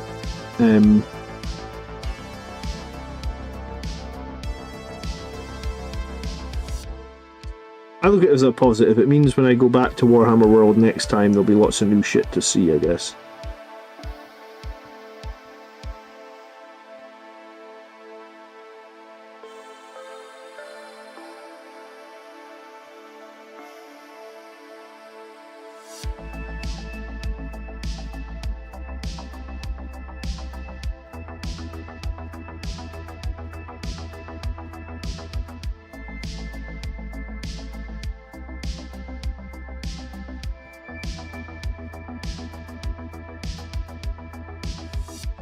You should get the magnifier to sponsor the video. Do you know what? I actually looked for this exact model on eBay, and I don't think it's...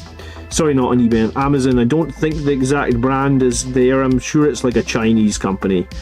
So I found like basically the exact same thing, but it has a different brand name on it. So I got mine like... trying to think how many years ago now.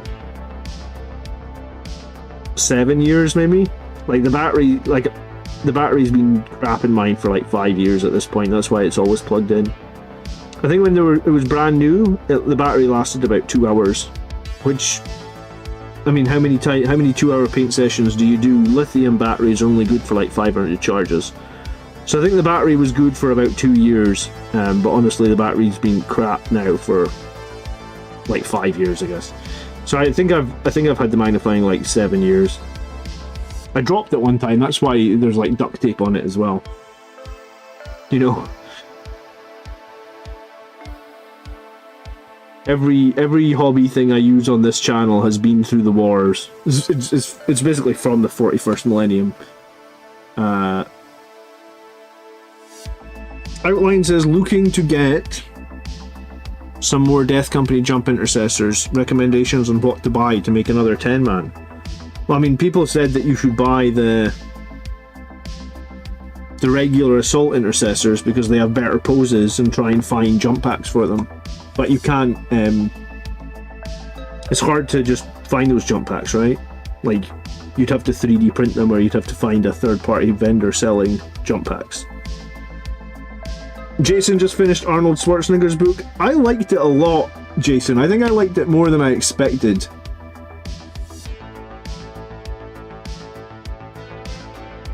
I mean, there was a lot of tangents in it, but I liked his, I liked the positivity of the book. That was my big takeaway from that book. It was like how positive he was about everything.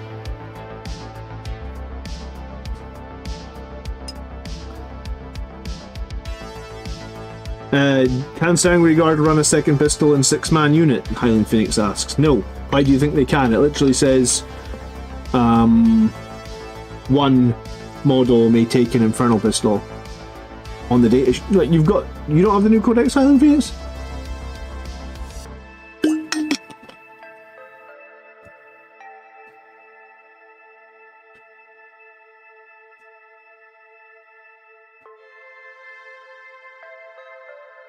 Yeah, I mean the new Codex as it stands says that the Sanguinary Guard are allowed a single Infernal Pistol, which is a bit crap, especially when they've made Angelus Bolters really crap. Because Angelus Bolters used to have 1 AP. I think they used to have more. I think they used to have 18 inches in advance as well. I think they're now 12 inches with no assault and no AP. I don't really get why Angelus Bolters have no AP. I don't think that's right. I mean, they're supposed to be like the creme de la creme of bolters. But then I guess you could argue Grey Knights don't have any AP, and they were lowering AP across the game, so bolters... I just think it's a bit sad that like a heavy bolt pistol on an assault intercessor is better than an Angelus bolter. Like, nah, come on. Nah.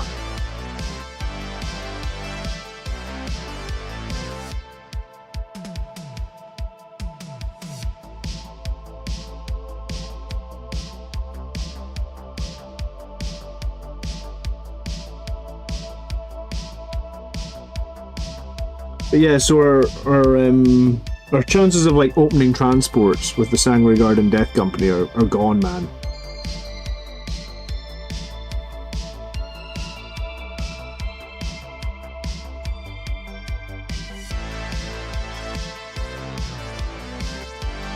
I fear they will correct the first 3 Death Company, because I don't think they'll change the Codex. I think the Codex is written, they'll balance on points. They sometimes say that in their Meta Watch articles, that they like to balance, you know, the points is the first thing that they like to adjust. So I think they'll try and balance what we've got with points, which might be a good thing, because like Sanguinary Guard at 50 points per model is kind of horrific. I don't know what the right value is, but I don't think it's 50. I mean, I've heard when I first made my video saying that there were going to be 45 points per model, people were losing their minds. Because mine was a guess. I was looking at all the models inside the combat patrol and guessing to, to say basically if the combat patrol is going to be like 500 points, then the Sanguinary Guard need to be like 270. And people were like, how dare you say they're going to be 270? That's way too expensive. And then they were more expensive than I said they were.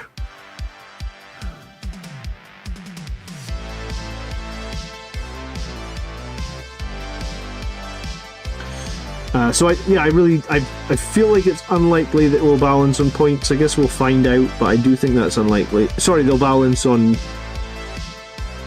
changing data sheets, because data sheets should, they should last for the 18 months or whatever, until the end of the edition, I guess.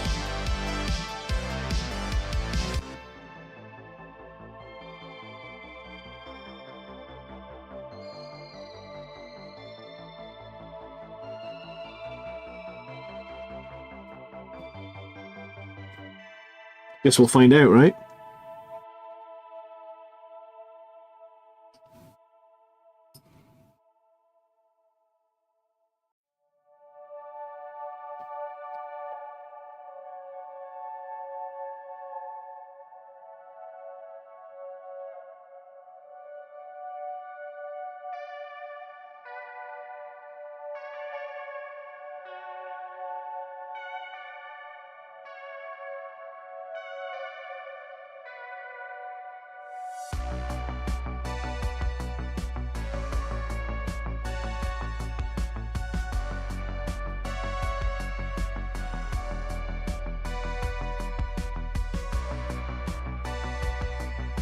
Well, I think, from what I understand, is the new points will be released on the 17th. So the new books and stuff that are pre-ordering this Saturday will come out on the 19th. So usually when the new stuff is due to come out, apparently they do like a data slate like a couple of days before. Or the MFM points a couple of days before. So the rumour that I'm hearing, or what I've heard, is that we expect that will be on the Thursday.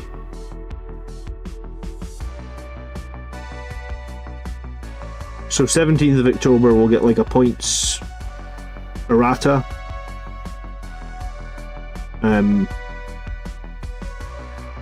For the new Codex. Hopefully the Brutalis Dreadnought is down a little, or sorry, not the Brutalis Dreadnought, the Death Company Dreadnought is down a little bit, because I feel like he's horrifically expensive at the moment.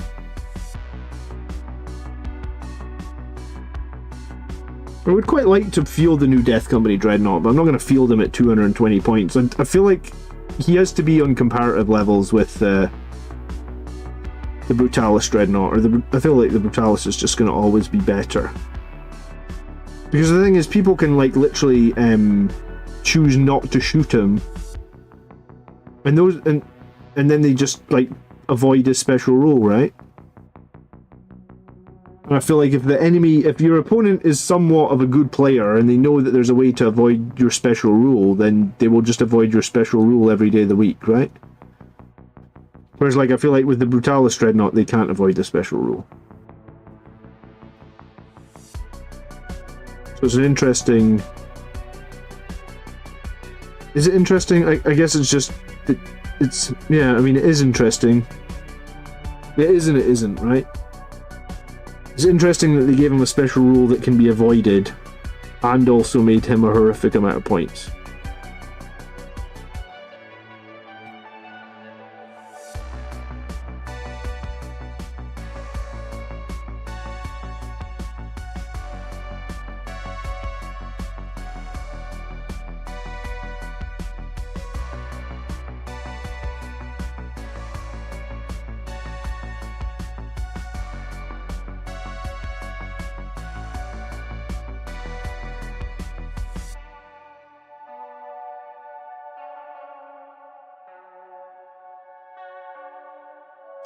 Do you think Reavers could become a competitive angelic host? No, man. And the reason I don't think they could become competitive is their damage already stinks.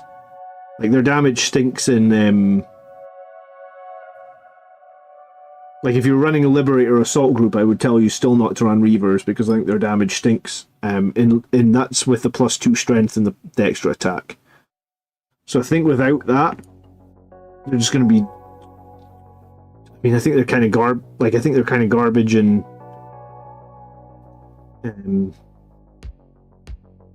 Liberator Assault group. Like, what do you see in...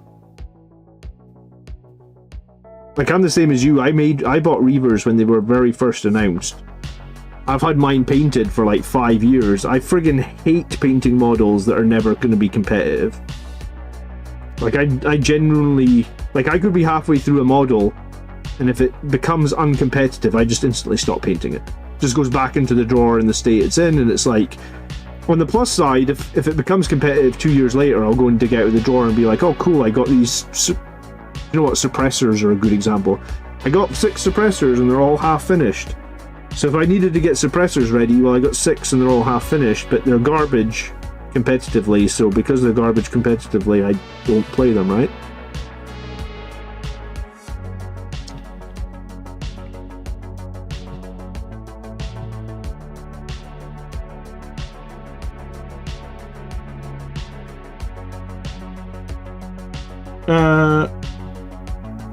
Someone from Discord went 6-0 with a Reavers list. How many squads of Reavers?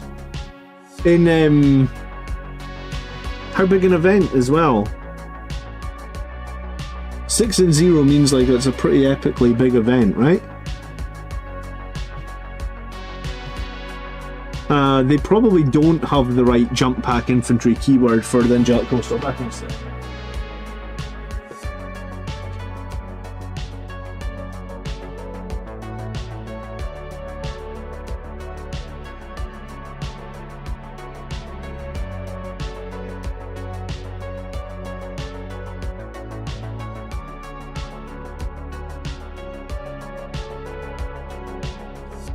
I might lose the camera just for 1 second. I just want to see if my wife's text me.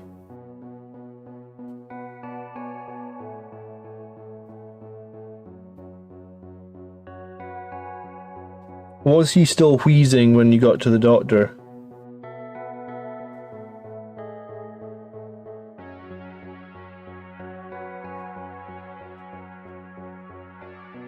Right. Sounds like Michael's fine, so maybe it's a false alarm, but hey, if it's a false alarm, better to get him checked out by an actual doctor, I guess. Alright, let's peel off some of this masking tape, see what the damage is. I don't know what I'm expecting. Do I have a pair of tweezers up here? That would probably be useful. I do have tweezers somewhere, because I use them for transfers. Here we go. Tweezers.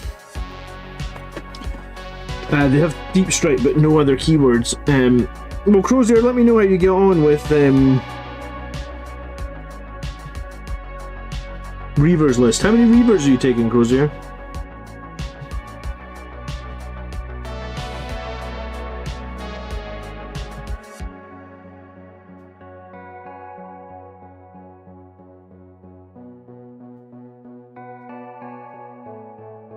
It's a little messy. It's a little messy. I can live with this, though. I can tidy this up.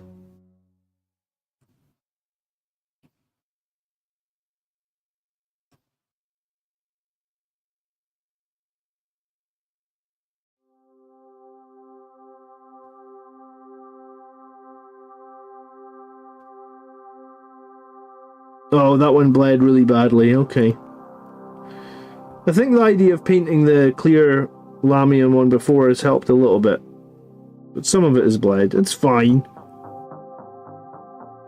I don't think it would be hazard stripes for me without needing a bit of cleanup.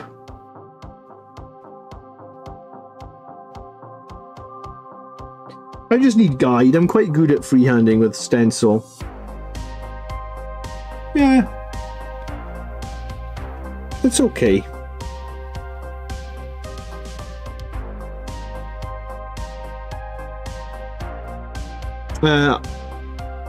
As an experienced dad, do you have any advice for a new dad?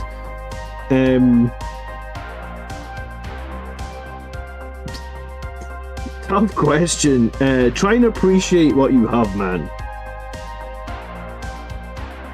Because there's going to be times as a father where you've lost your temper. Something has, the straw has broken the camel's back, as they say. You know, like, the kids will break something, you know, you've told, like, you'll be having an okay day and then something will happen.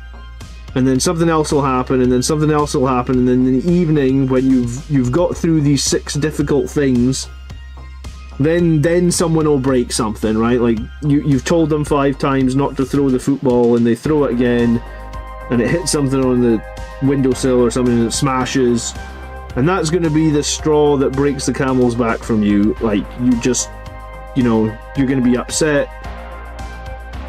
The advice I have is, like, trying to, you know, like, if everybody's fine and everybody's healthy and everybody loves each other, try and let that drown out all the BS. But it's fucking hard, honestly.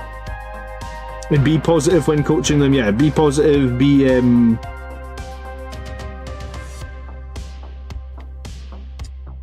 encouraging and tell them you're proud of them as many times as you can. What's up, Brazil? Good evening.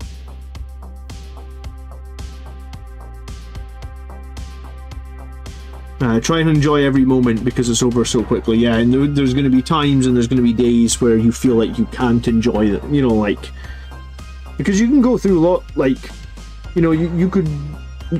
This one's run as well a little bit. There's definitely times where it's like you could have gone through a lot and you feel like you've done really well, and then something goes wrong and. Keep going. Keep going. This one hasn't worked out quite as well. Do you know what? It's fine. We'll try. We'll. I would have been, if I didn't have to get my yellow paint out, I would have been a miracle. So we'll call the Averland Sunset Police. Spend as much time with them as you can. Yeah, that's tough to do as well, man.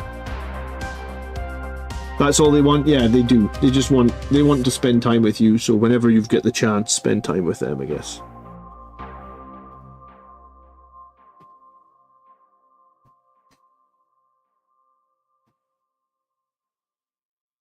Yeah, and try not to be a disciplinarian. It's like trying to find a balance. But hey, having kids is like the best thing you'll do, man. It's the hardest thing you'll do, but it's one of the best things you'll do, so. Congrats, by the way, on becoming a new father. It's very exciting. I think that's the one thing that no one tells you when you become a father for the first time. It's just like, there's no fucking guidebook here. There's just there's a million things you need to know and no one has told you any of them. That's what I think I found the most. Like, because the first kid, it's like you've got no clue what you're doing. Second kid, everything's much easier.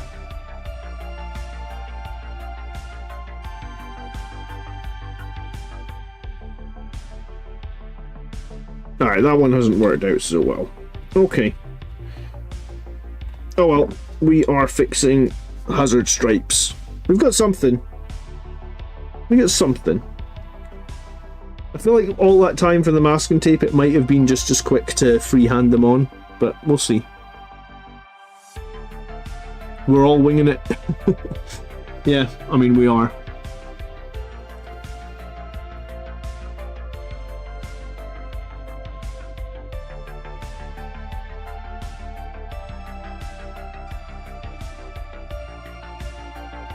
I think, like, I'm trying to think, I think it was earlier this year.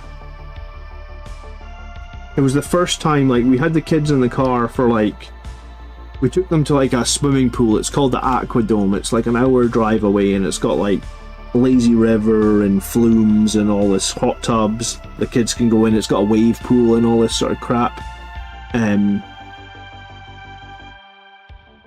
So we put both the kids in the back of the car. We had to drive an hour to get there.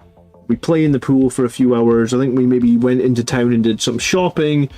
The kids have to go back in the car. We have to drive home, and we'd spent like the whole day out with the kids. And like when we got home, me and my wife turned to each other and was like, "Wow, This is like the first day we've ever been out with both kids for like, you know, we left the house at 9, we got home at 5, and there hasn't been like a raised voice, and it's taken us like 5 years to get there. But I mean, I guess that's what we're all working towards, where it's like you can have a perfect day where everybody's happy and, you know, no shouting, no fighting, no upsetness. It doesn't happen, you know, like, I think since that day, I don't know if it's happened again, but you can, gives you something to work towards. Like, it does get easier. It does get better or whatever. What range weapons would you put on the Death Company Dreadnought? I think you want to take the double multi-meltas because he's a close combat Dreadnought, Tom. So I think you want the meltas because you want to get close, right?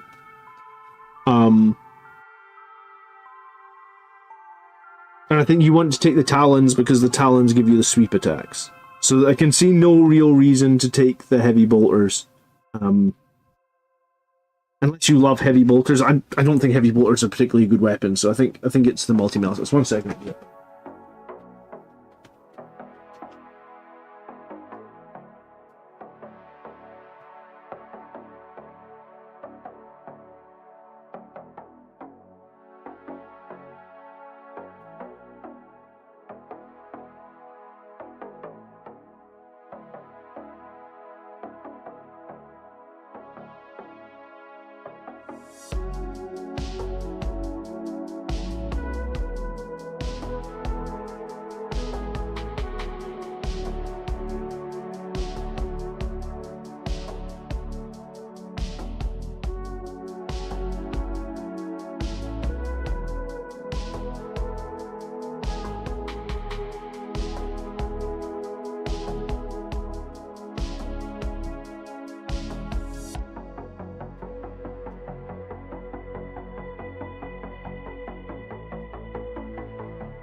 Is that the one with the 2 holes? Does it not tell you in the instructions which one's the multi-melta?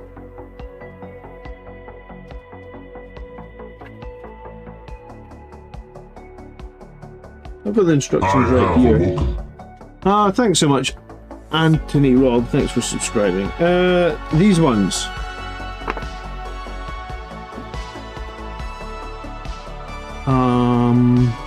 These ones are the multi-meltas.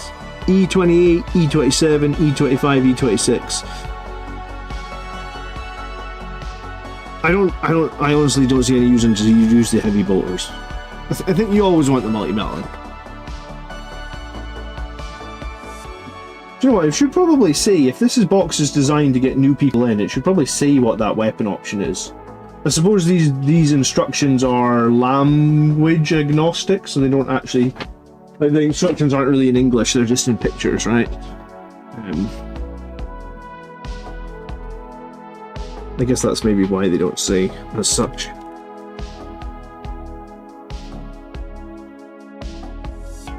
But yeah, you want the multi-meltas, I think.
Everyone been liking Chaplain on foot with Blade Guard with Speed of the Primarch. I get the +1 to wound is great, but what about 2 units with Fight First? Captain the Sanguinary Guard with Speed of the Primarch, says Joshua. I mean, I think the Captain with the Sanguinary Guard and Speed of the Primarch is a dope idea, man. Like, I don't have any issue with that combo whatsoever.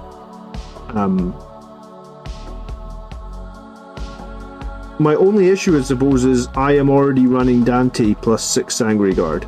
So I guess, like, at the points cost that Sanguinary Guard are at the moment, like 50 points per model, I don't know if I'm running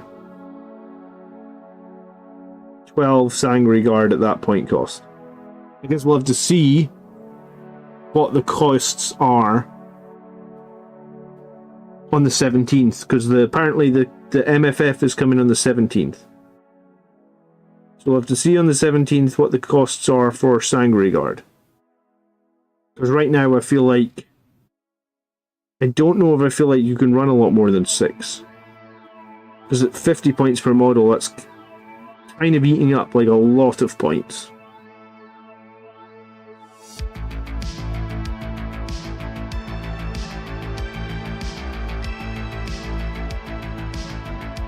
But I mean, I've seen other people doing double fight first with 2 squads of Blade Guard as well, right? We've seen that already.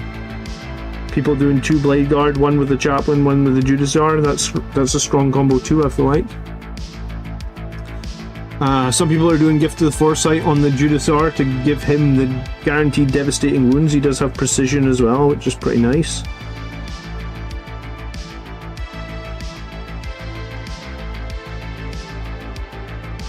So I feel like we've got quite a good few combos. I don't know if there's one said combo that is the strongest. I don't know yet if there's one said army list that is the strongest. Obviously, because no one can play these armies at tournaments yet, it's hard to get a feel for like what's going to be. We'll probably know within a month of today what's going to be really strong, because like within a month of today, people will have started taking like 6 Sanguinary Guard to tournaments, and people will start either winning tournaments or doing really well in tournaments with the 6 Sanguinary Guard, or 12 of them, I guess, maybe.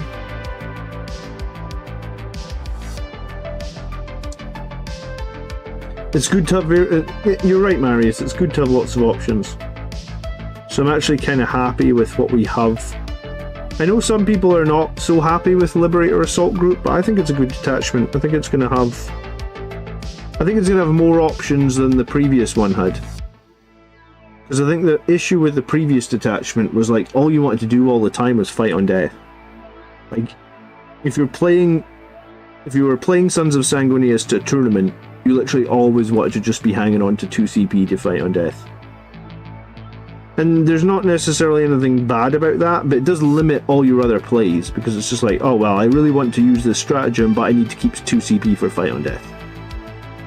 And I feel like that was pretty much the whole... I wouldn't say that's the whole detachment for Sons of Sanguinius, but there was definitely a component to that, right? Where it was like, you know your Death Company are going to do amazing when they fight. You know your Sanguinary Guard are going to do amazing when they fight. So anytime these units can fight on death, it's huge. So yeah, I felt like you were pigeonholed a little bit with Sons of Sanguinius, in that you just always wanted to do that, right? It was almost felt like you were making your army weaker if you weren't keeping the points for a fight on death.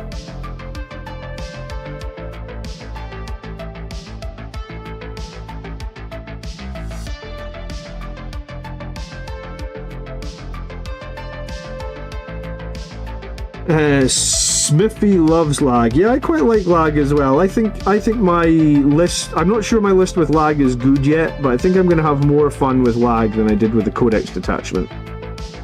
And I definitely think there's a tournament winning list, like within lag, right? I guess, like within building an army list from the Liberator Assault Group, I feel like there's definitely a tournament winning, like somebody in the next not even the next 6 months, someone in the next month is going to win a tournament with Liberator Assault Group. Like I think it's strong enough to be doing pretty well at tournaments, I guess.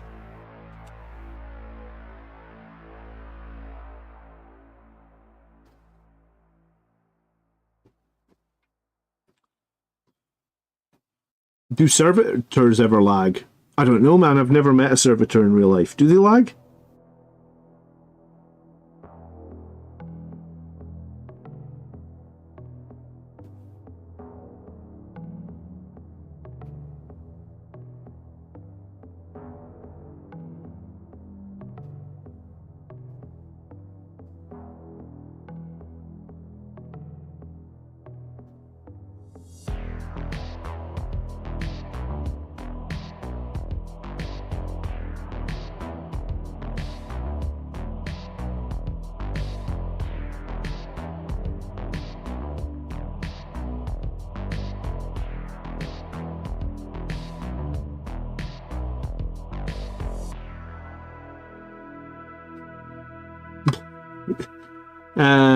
How do you expect Blood Angels to do compared to the other non-compliant chapters?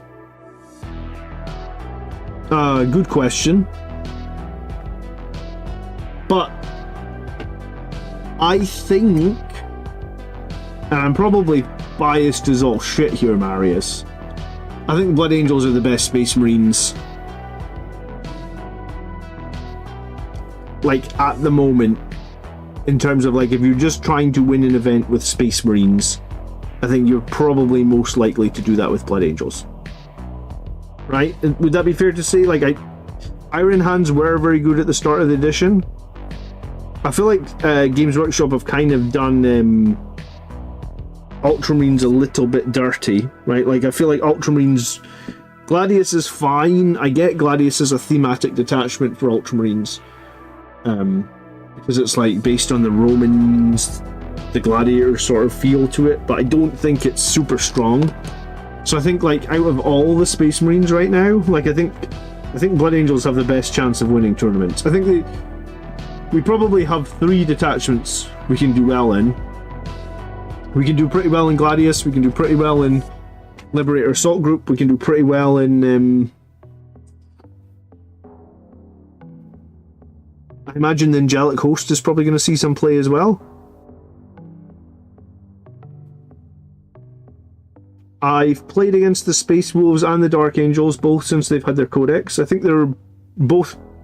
I think the Space Wolves are the stronger of the two. But I don't know if I feel like Dark Angels seem that strong. Ultramarines were very good again at the start of the edition, but we don't see that very much anymore, probably.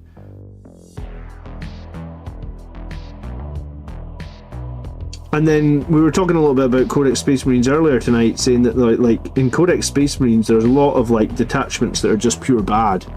You could play Blood Angels in Iron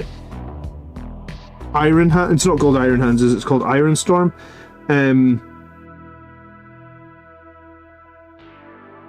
Yeah, I don't know if I feel like that's as competitive as the other options.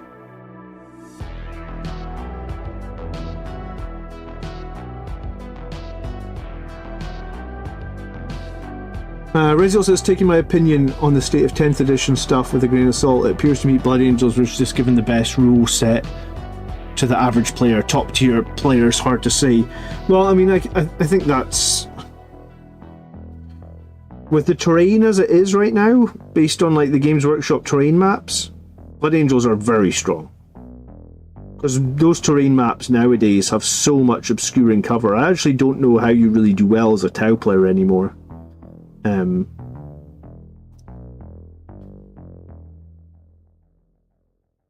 So yeah, I think Blood Angels are in a great spot. I think they might be the strongest Marines. I guess we'll find out in the next couple of months as tournament results start piling in, and if we see tons of Blood Angels players winning events, then it won't be long before some of our units get points increases, or however that's going to work, I guess.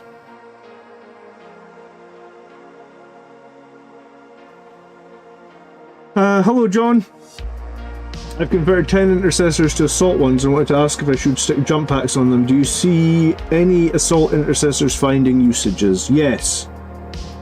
You can run 5 or 10 assault intercessors on foot comfortably in Blood Angels.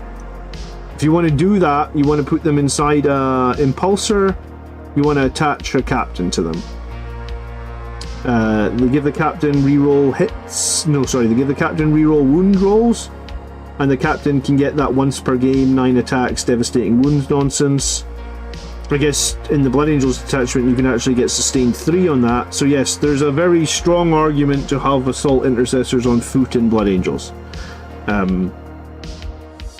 Impulsors are like a double-edged sword as well, because most of the time your opponent doesn't want to shoot the impulsor because the impulsor doesn't really do all that much. But it will do much in terms of just sitting on objectives, scoring points, doing secondaries, that sort of thing. So impulsors are good. Assault intercessors on foot are good. Jump intercessors are very core in Blood Angels too.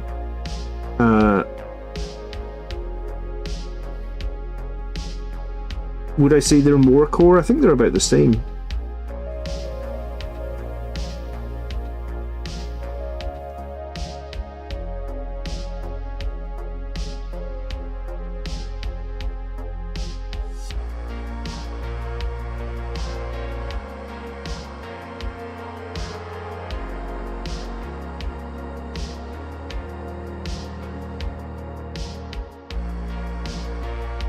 I did hear Steve from Vanguard Tactics is making an Ultramarines list for tournaments. I mean, I think there's probably some pretty strong combos with Ultramarines, Marius.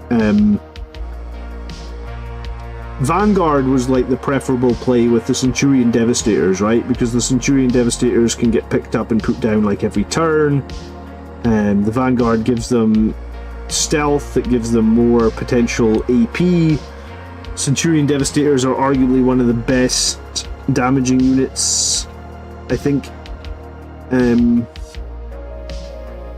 Like in terms of marine firepower, Centurion Devastators may actually be one of the best, just because they're all like twin-link las cannons followed up by a bunch of like strength 9 missiles. So I think the Centurion, I think there is strong combos for Ultramarines. But I mean, they're not melee combos, and I think based on the new terrain at the moment, melee might actually have a bit of an edge.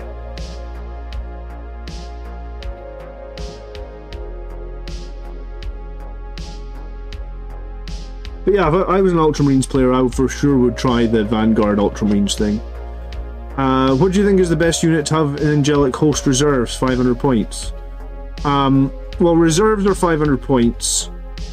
Death from above units is 1,000 points, Jason. If you're talking about a 2,000 point list, I think probably one of the best units for the Angelic Host is going to be the Inceptors, right? Like, I imagine most people are going to field 6 Plasma Inceptors. They're going to pick them up, put them down every single turn, just kill, like, just bring them in to kill a unit that the Plasma Inceptors will 100% overkill. I mean, some people might even do 2.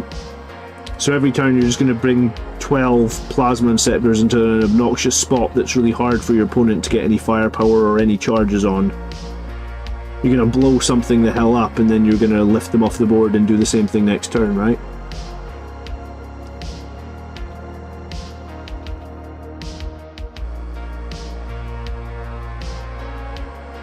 Thanks so much. No, you're welcome, dude. No problem.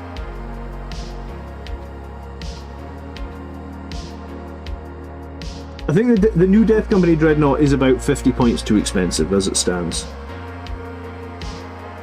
So I guess Death Company Dreadnought detachments derezzed might depend on what happens with the Death Company Dreadnought points costs, which I believe will be getting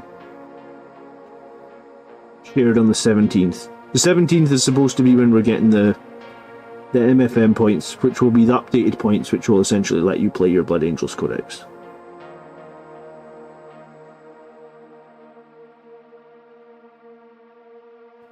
Anything before that, I guess you're playing with the points in the Codex, which, as a community, we kind of know or agree are not going to be 100% accurate, I guess.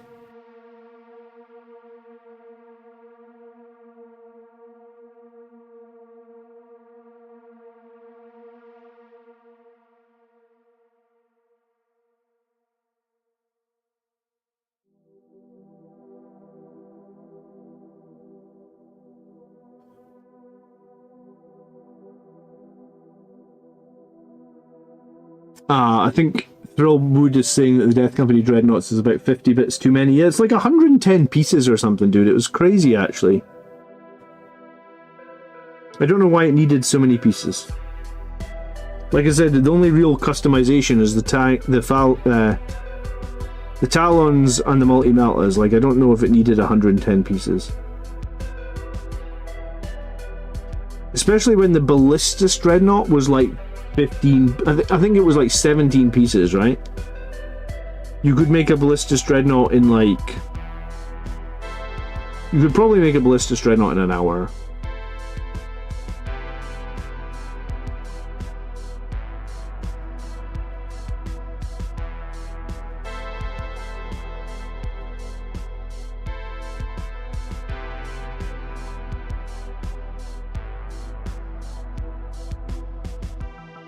Whereas I feel like that Death Company Dreadnought took me like 4 hours or something. It was ridiculous, honestly.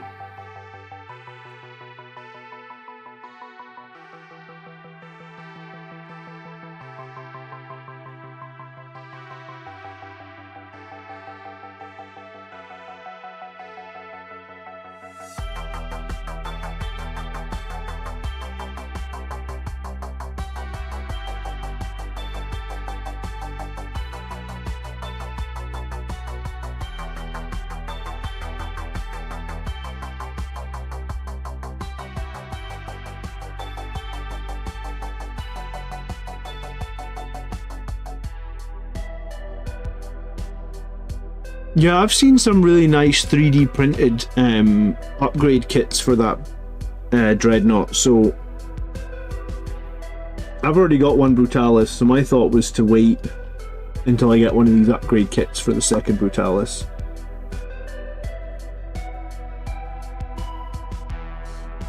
Don't even bother mentioning its elbow. So everybody really dislikes building the Brutalis. That's funny. I thought it took me ages. I was like, I had to do like 3 streams, and my streams are usually like an hour and a half long. I think I took 3 streams, and then I messed up the hands because I didn't realize that there was 2 different types of talons. I thought it was just one type of talons and it was the guns that you customize. No, but there's 2 types of talons on there. So I guess when you get to the hands, you got to be super careful. Because I think I used the wrong hands. So my talons are a little bit like wonky looking, I guess.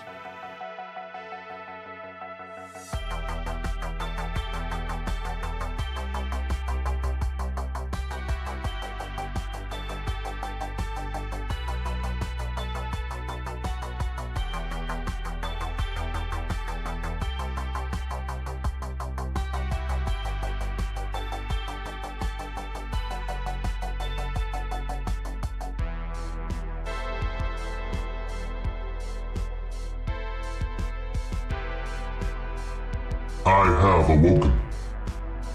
Hey mate, and thanks so much for subscribing. Did you see what I was saying? We're working on some vintage 3rd edition stuff. Your damn thumbnail baited me the other day. You see that thumbnail that I made the other day, Reziel? There's a guy selling that army box on eBay. That's where the thumbnail came from. And it's like the whole edition of stuff. Brand new in box. It looks super awesome. It's like over £2,000. But I mean, I guess not many people have all the stuff from 20 years ago brand new in the box and on the sprues and stuff. But man, it looked so cool. I think I put the eBay listing into Discord.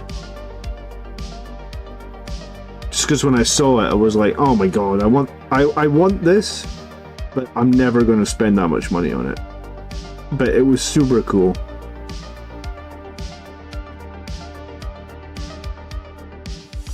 Let's just go back to 3rd edition. I don't know if I could go back to all the dinky looking Marines anymore, dude. I think I'm done. As much as I've had to complain about losing a lot of my old models, I think I'm now on Team Primaris, I guess. Will I ever build Firstborn again? I don't know. I feel like I've built enough Firstborn over my life now to draw a line under it and be like, yeah, I don't... I've enjoyed my time with the Firstborn, but I think the time is up.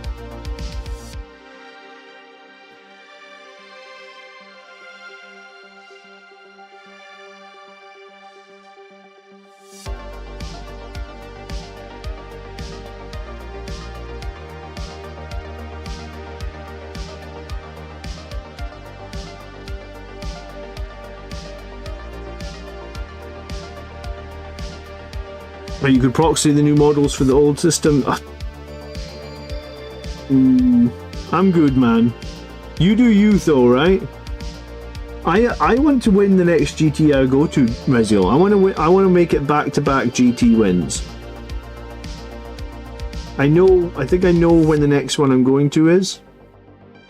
But I think it would be pretty cool to win another one. So I think, like after winning that first one, it was definitely like a bit of a weight off my shoulders. You know, like you've won your first GT. Well done. And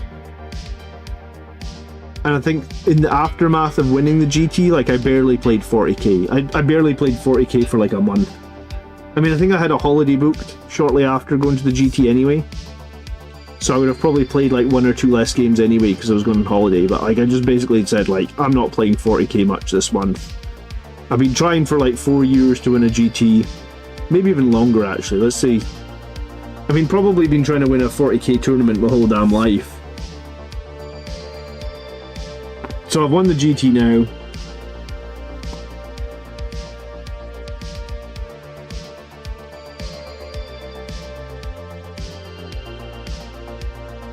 Soroff says he enjoys looking at his firstborn more.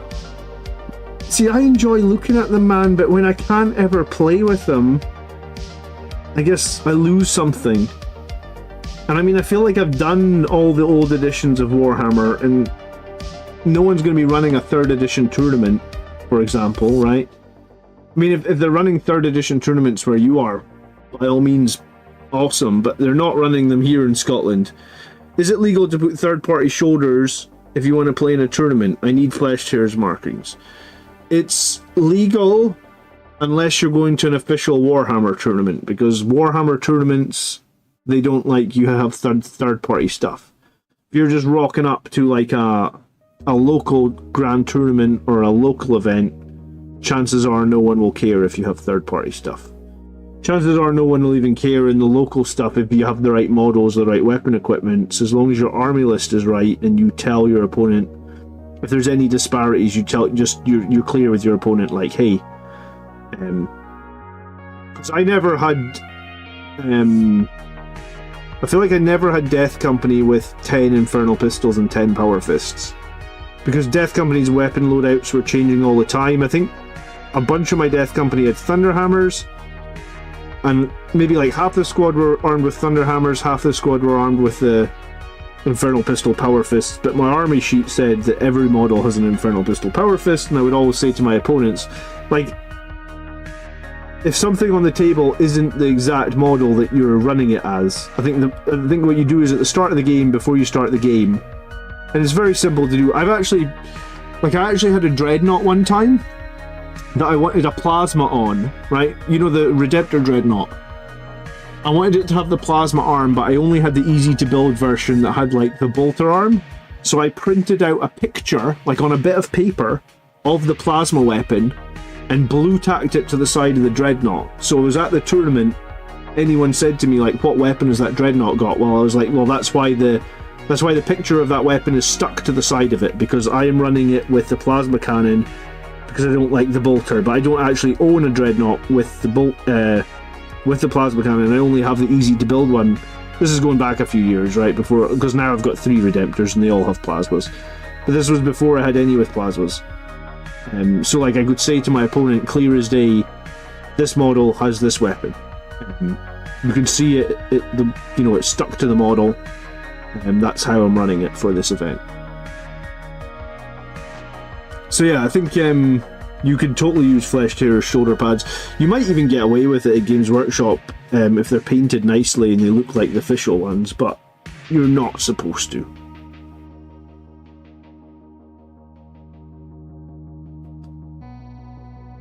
I've heard stories of people playing at Warhammer World with third-party stuff and it's been okay, but I mean, it could just be the day a specific judge is there or something and they see your third-party stuff and they're like, yeah, you can't have that. I feel.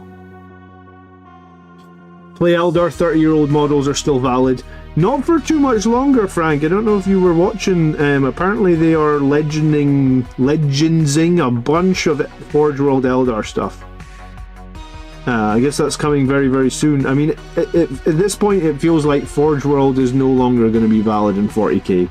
It's all going to be Legends. It's only a matter of time, right? Would that be fair to say?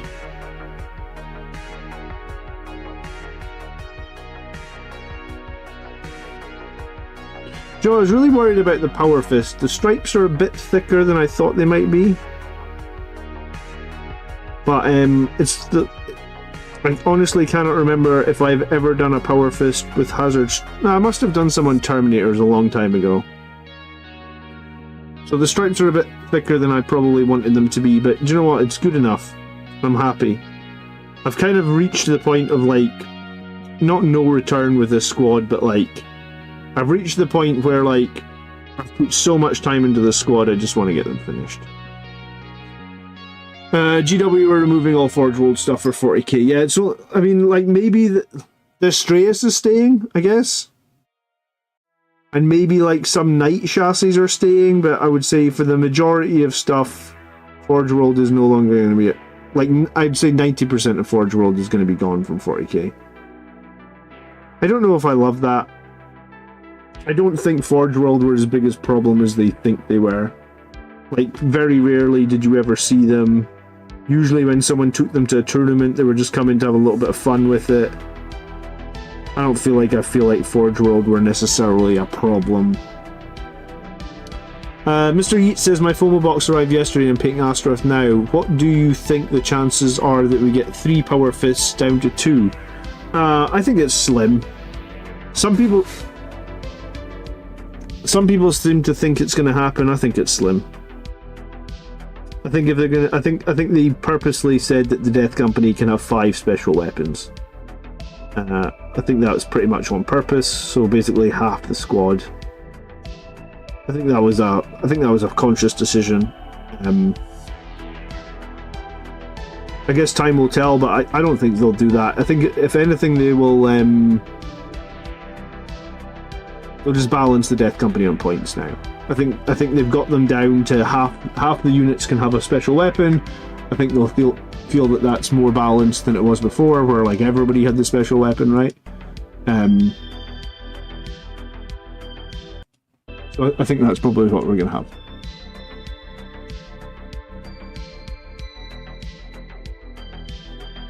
But I mean, I don't, Games Workshop don't talk to me. I don't really talk to Games Workshop, so I'm just telling you my opinion. Guys, if you get 2 seconds on tonight's stream, if you could hit the like button, I would really appreciate that. It'd be very kind of you. Thank you, thank you, thank you.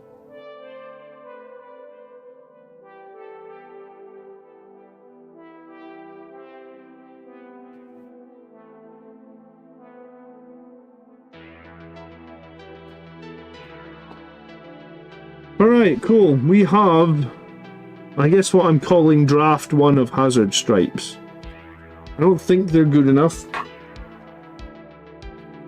But I think that we have something now. And we can work towards having something better. So that's cool.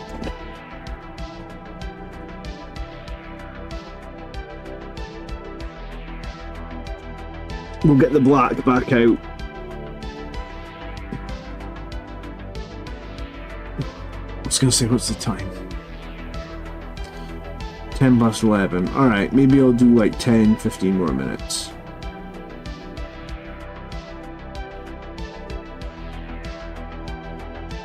It's funny, so many people don't like 10th edition, and here's me winning my first ever event, ever, being so happy about it.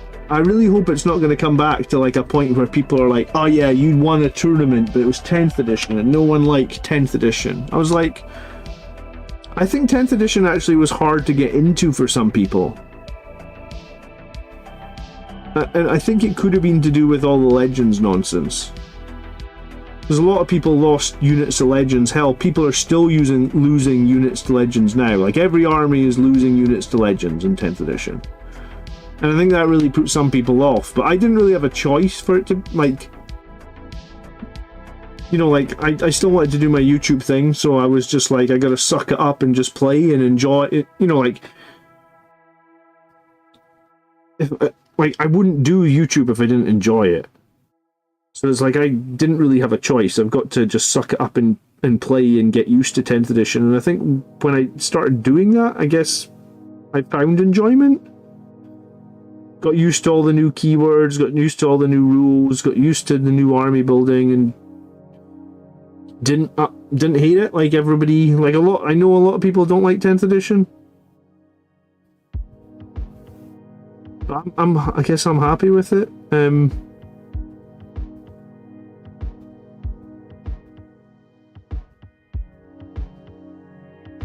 It's a weird one. But yeah, like I was saying, after I took that big break, and I guess it was a significant break of like a month. Like I won a GT, I've been trying to do that for ages. Have a bit of a break. Now I'm just ready to try and win another GT, right? Like I wouldn't say it's like a fire in my belly. Like it's not as like, I don't feel like I need to get the validation from winning a GT now. I've done it. But I do feel like I would like to win another one. And I do feel like I'm still enjoying playing 10th edition.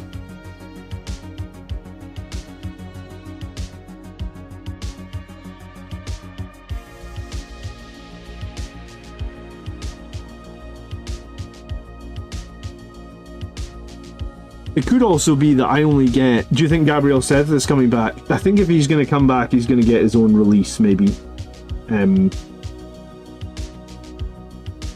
I don't know. I was actually thinking about buying the new Flesh Tearers book, because I haven't read the newest Flesh Tearers book. I know it's been out for a little while. I've got some Audible credits at the moment. I've almost finished the book that I'm reading on Audible at the moment, so I thought that I might buy the new Flesh Tearers book, but I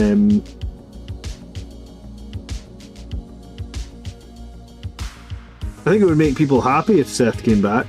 I think a lot of people were upset that he's not in the book or he's gone. You know, I guess nobody's really upset about Tycho though, right?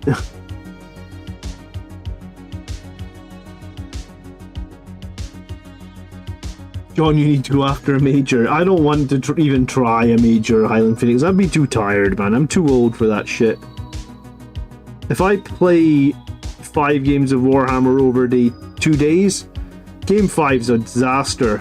Like I'm so error prone in game 5.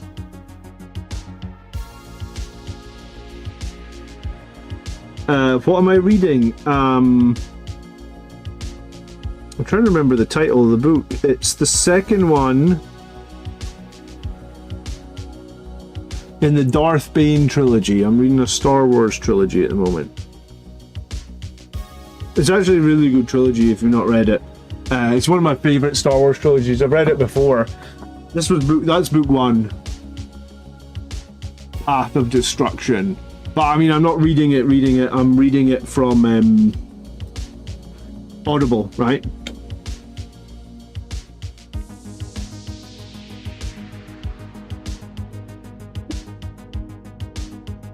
I read like the first page of this book to Tony and Mark. I was trying to get them to like it. In the last days of the Old Republic, the Sith, the followers of the dark side, and the ancient enemies of the Jedi Order numbered only 2, 1 master and 1 apprentice. It's a good book. Yeah, so I'm on the second book of the trilogy. And I've got like 2 hours left, because Audible tells you you've got 2 hours left.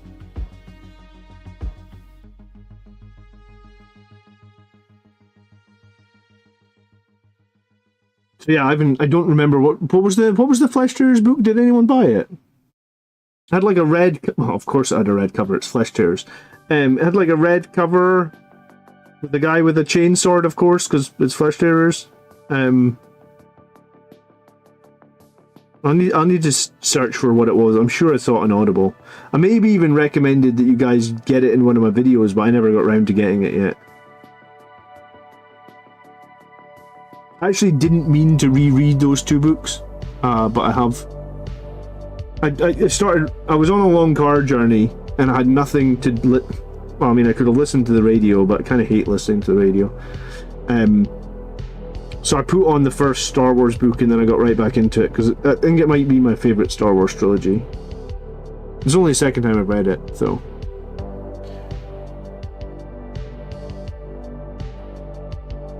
As far as tournament wins, no one cares which edition it was. I only ever cared that you're authentic. Ultimately, event wins aren't consequential to anybody's worth. No, that's true, I suppose.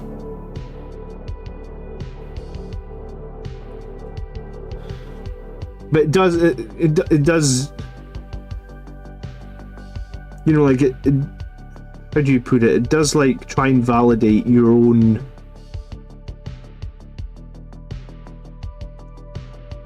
or validate it. Having an event win validates myself within the Warhammer community space, right? You know, like if you come and watch my channel and be like, who's that Muppet that's speaking about Blood Angels? What does he actually know? Oh well, he won a 32-player GT the other week, so I guess he knows something, right? Because you can't just rock up with an army list you made in 5 minutes and be like, hi, I'm here for my 32-player GT. Bang, you won the whole thing, right? I mean, if that happened to you, great. Well done, I'm jealous. Because it took me 7 years.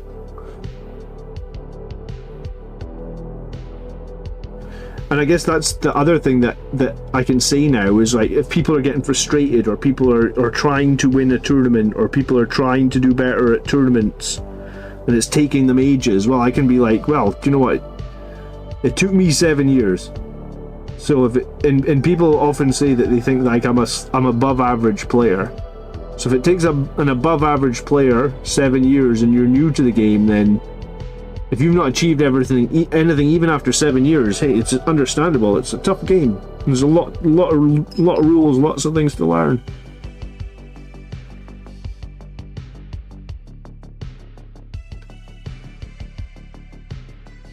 Have a great night, Hyde. Thanks for hanging out. Hope your child is better. Yeah, I mean, let me check see if my wife texted me again. She did, or 2 text messages.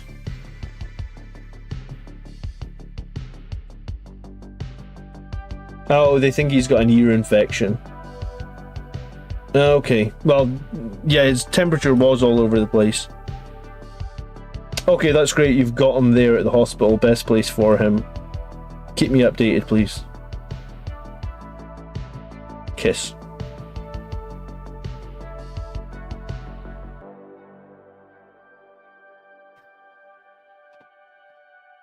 Yeah, he was all congested, so maybe something's got to his sinuses. Yeah, there was some. His breathing was weird. It's best he's at the hospital.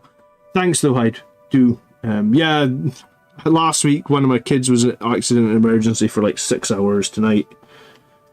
That's why I didn't play tonight. I was going to be playing Colin. We're going to get a game against Nurgle Demons, but I didn't do the game because I kind of thought that we might end up at the hospital tonight.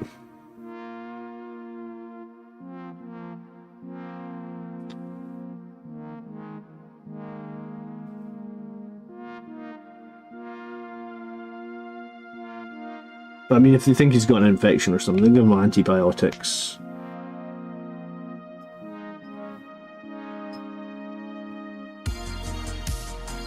Helmstorm Mikey won a tournament just before you did. He won a massive event though, right?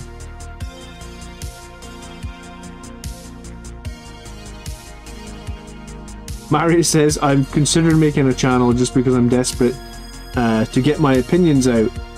Well, you should, Marius. I think the key thing to do it is if you're going to make a YouTube channel is just bring something different to what everybody else is bringing. That would be my advice. Because you're just trying to bring what everybody else is bringing, like, why are people going to watch you over somebody else, right?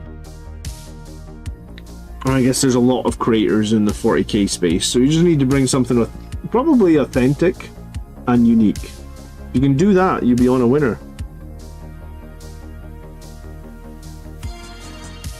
I think I've given up talking to my wife about 40k, so, you know, when Warhammer Plus first came out, I tried to get her to watch some of the shows with me, and to her credit, she did watch some of them. But like that fell away very quickly. It seems like my wife generally doesn't want to watch what I want to watch on television. Or we were watching that new Terminator anime on Netflix, and we watched like 3 episodes, and I fucking love the Terminator.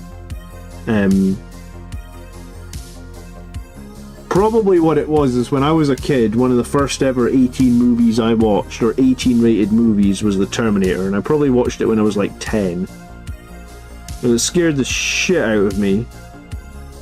That scene at the end where the Terminator's walking around in the factory, it looks like, you watch it now, it looks so fucking bad.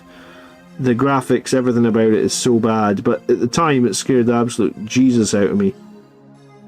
I probably felt quite cool watching the Terminator when I was like 10 or 11 or something. So I just love Terminator. I think it's one of my favourite IPs, I guess. And we're watching the new Netflix one, and I've never watched anime. In my entire life, I've never really watched anime. But the new Terminator on Netflix is anime, and I was really enjoying it. We're like 3 episodes in. If you've not watched it, the Terminator's pretty creepy in the anime style, right? Like, because he's just creepy because it's like this weird sort of Japanese anime. Like I said, I never really watched anime, so I don't have anything to compare it to, but the Terminator in it's pretty creepy. I was really enjoying it, and one day my wife was just like, I don't want to watch Terminator anymore, it was boring. I was like, oh, okay. So now I'm just like, I don't really watch television without my wife, so like I've not watched any more Terminator. A little bit sad. Need to find some time to watch Terminator.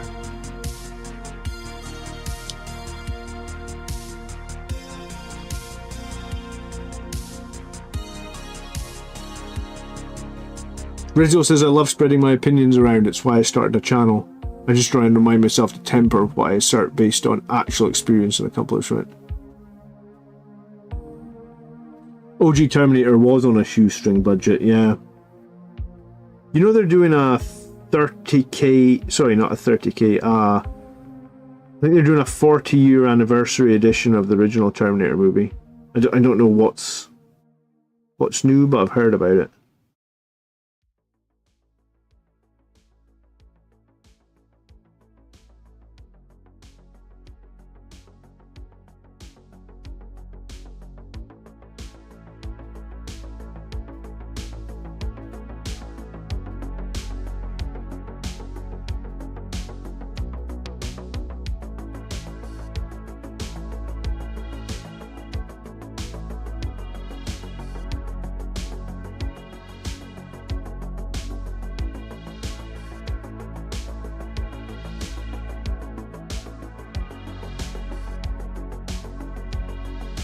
Right guys, I got like 10 more minutes, I'm going to head off.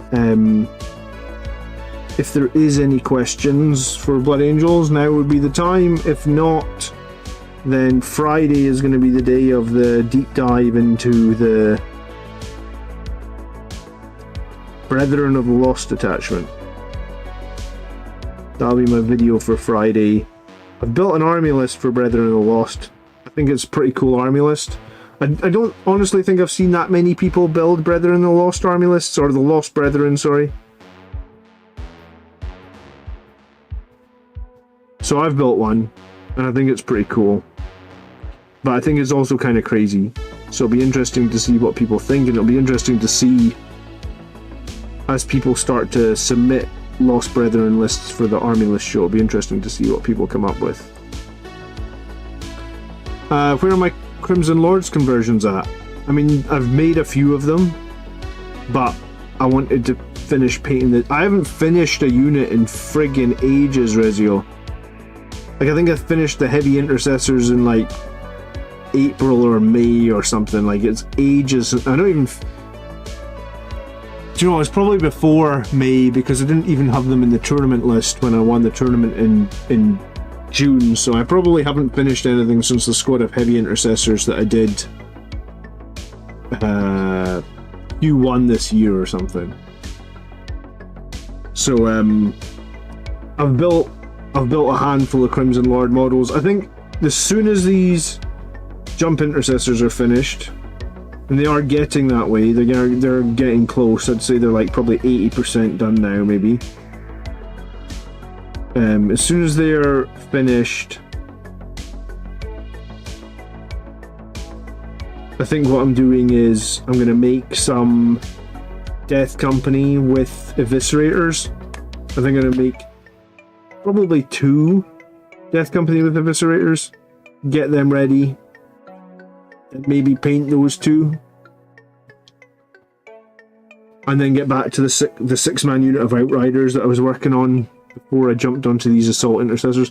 I don't actually really know why I put the Outriders down, honestly. I had some time off work, and I guess I'd been using these guys at the tournament that I'd been playing at, so I thought that, like, they were nowhere. I thought I'd jump onto them and do a little bit of painting on them. And then it just spiraled into, alright, I'm just going to finish those Jump Assault Intercessors, because I use them in literally every army list. I actually use 10 in every army list. I haven't plucked up the courage to even start another 5, but based on how long this squad's taken, another 5's going to take me forever, dude. I think I'm honestly at... Like, I'd be surprised if it's less than 40 hours at this point on 5 guys. So like 8 hours a model.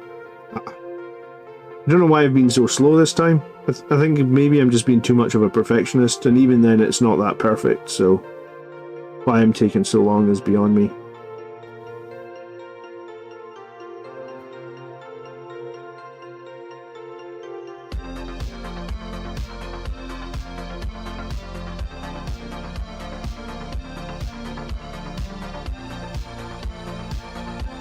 Yeah, I mean, I love the heavy intercessors. The sad part of it, though, is I think they're eclipsed by infiltrators for the most part, right?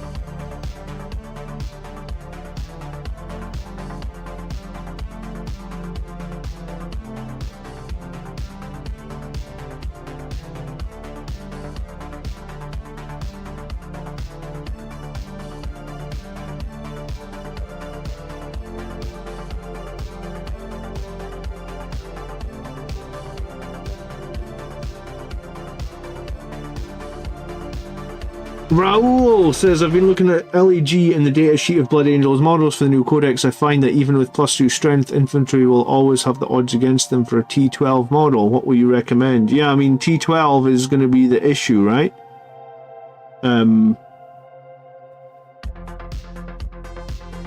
So in my list I have a few things that can deal with T12. Like, I was bringing a Predator that will bring some las cannons that are obviously strength 12.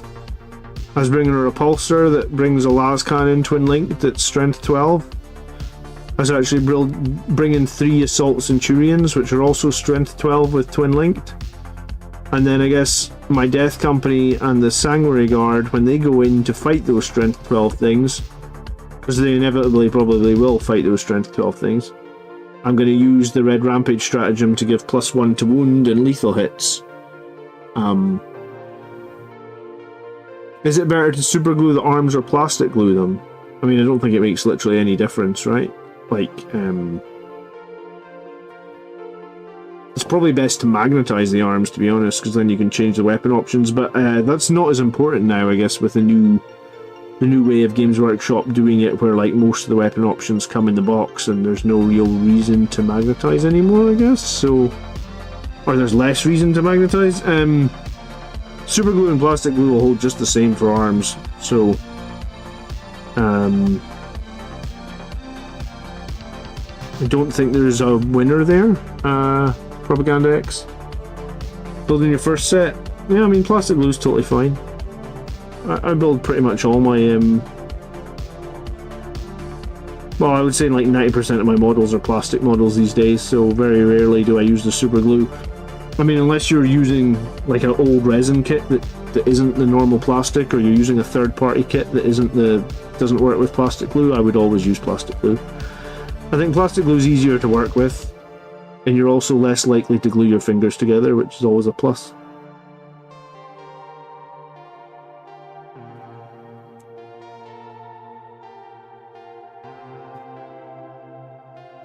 I just don't think Games Workshop's plastic glue is very good.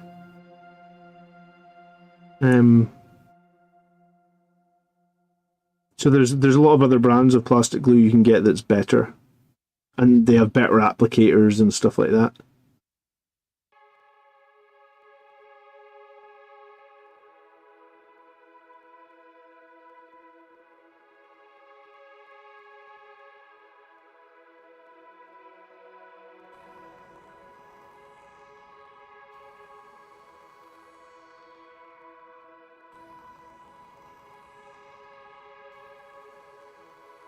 Yeah, I use the Revel glue, but a lot of people swear by the Tamiya glue. People actually make fun of me for my Revel glue, and I really like it.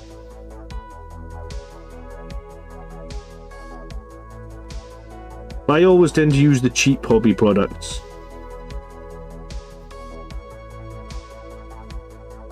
I don't know why.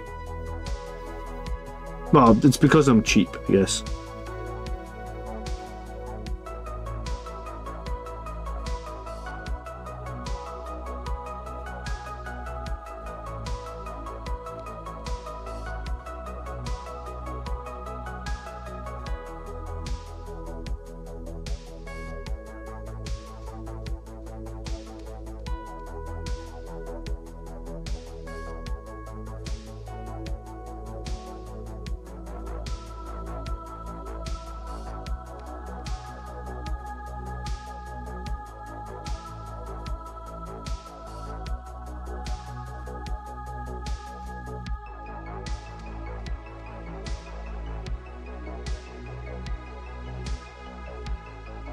Okay, well, I mean, we got our first draft of all the...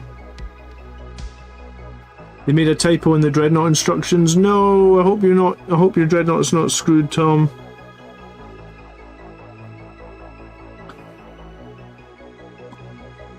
Do I know Eddie or Liam from Liam Dempsey's channel? No more than...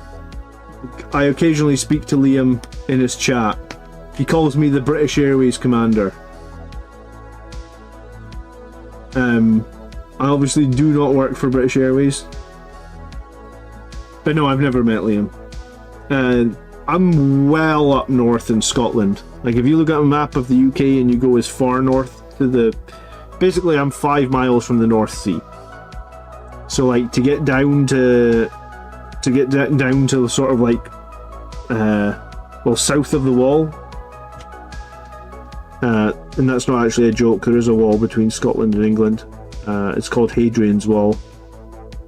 It was built by the Romans to keep the Scottish out of England. Yeah, to get down south of the wall is like an 8-hour drive for me. So yeah, I don't get down south very often at all in the last few years. I've got a very young family. But I mean, I am aware of Liam's channel and I've seen plenty of his shows and stuff.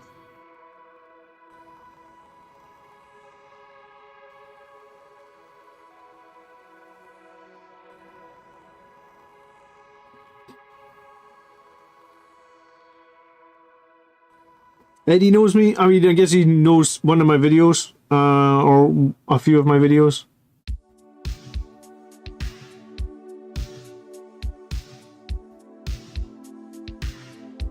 Well, thanks for tuning in. Nice to meet you.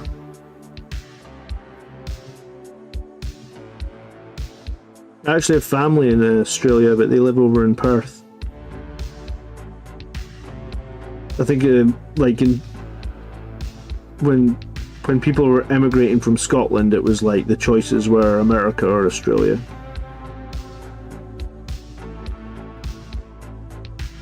I would have liked to come over and visit my family in Australia, but it's logistically quite difficult, I guess.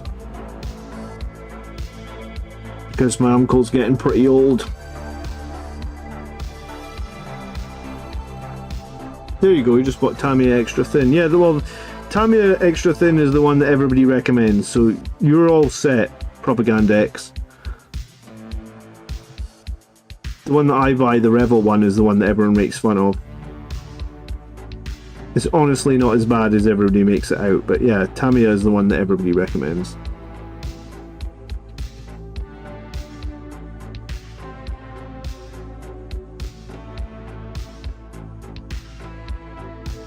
Fun fact, Hadrian's Wall is entirely inside England. We clearly need to reclaim some land. How far south of the border is the wall? Mary, I actually don't know. What do you mean we need to reclaim some land? You live in Scotland, man. Are you not Scottish? Oh, right, you're saying the Scots need to reclaim some of England. Ah, I'm with you. Yeah, okay, I'm on board with that. Yeah, let's send our Space Marines down to the wall. We'll send in our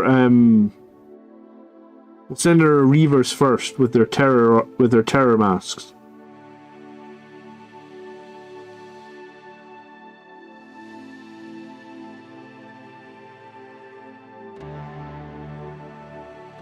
Yeah, I'll drop you a follow, Wargaming, no problem.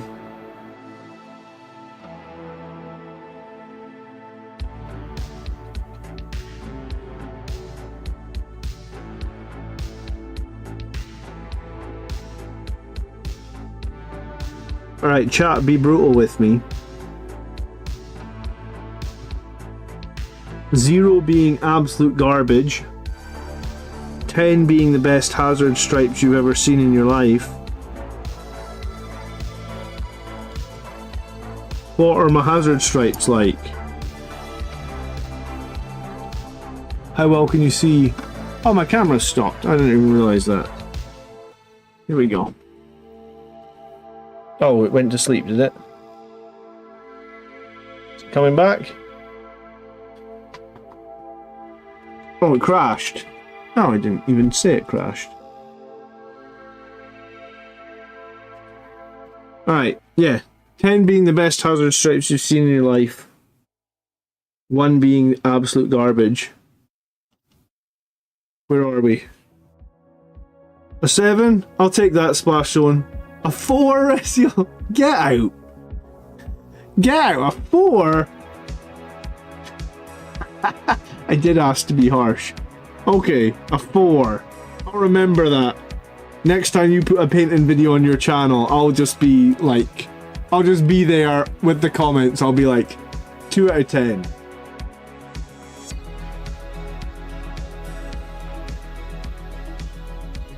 Six, says Frank. Okay. Hey, I'm a battle-ready painter. I'm the first to admit it. They're better than a 4. Thanks, Splash Zone. I don't know if they are much better than a 4, but I mean, I think they're good. This one's a disaster. This one is actually a disaster. This one's okay.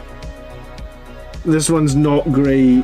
This one's okay. So, like, 2 are okay. I think if I had to rate them themselves, I'd say, like, these 2 are, like, 7s, maybe. This one's, like, a 5. And this one's, like, a 3 or something. Yeah, they're not great, but hey. Solid 7, I'll take it. Solid 7. Propaganda X. That's it. That's it. Thanks very much. I mean, this was the one I did earlier. I can't remember how I did this one. This one was very neat. I think I free-handed that one, man. Maybe I should have just free-handed all of them. They're close enough. It's not the hazard stripes that's important, it's what they kill that's important. I am going to fix one of them in the next stream though. I'm gonna try and tidy up the yellow a little bit more. Alright, you guys have a great evening. Thanks so much for hanging out. Leave a like on the stream if you didn't do that already. I would appreciate it. I'll see you on Friday for the video about Lost Brethren, right? So, have a great evening.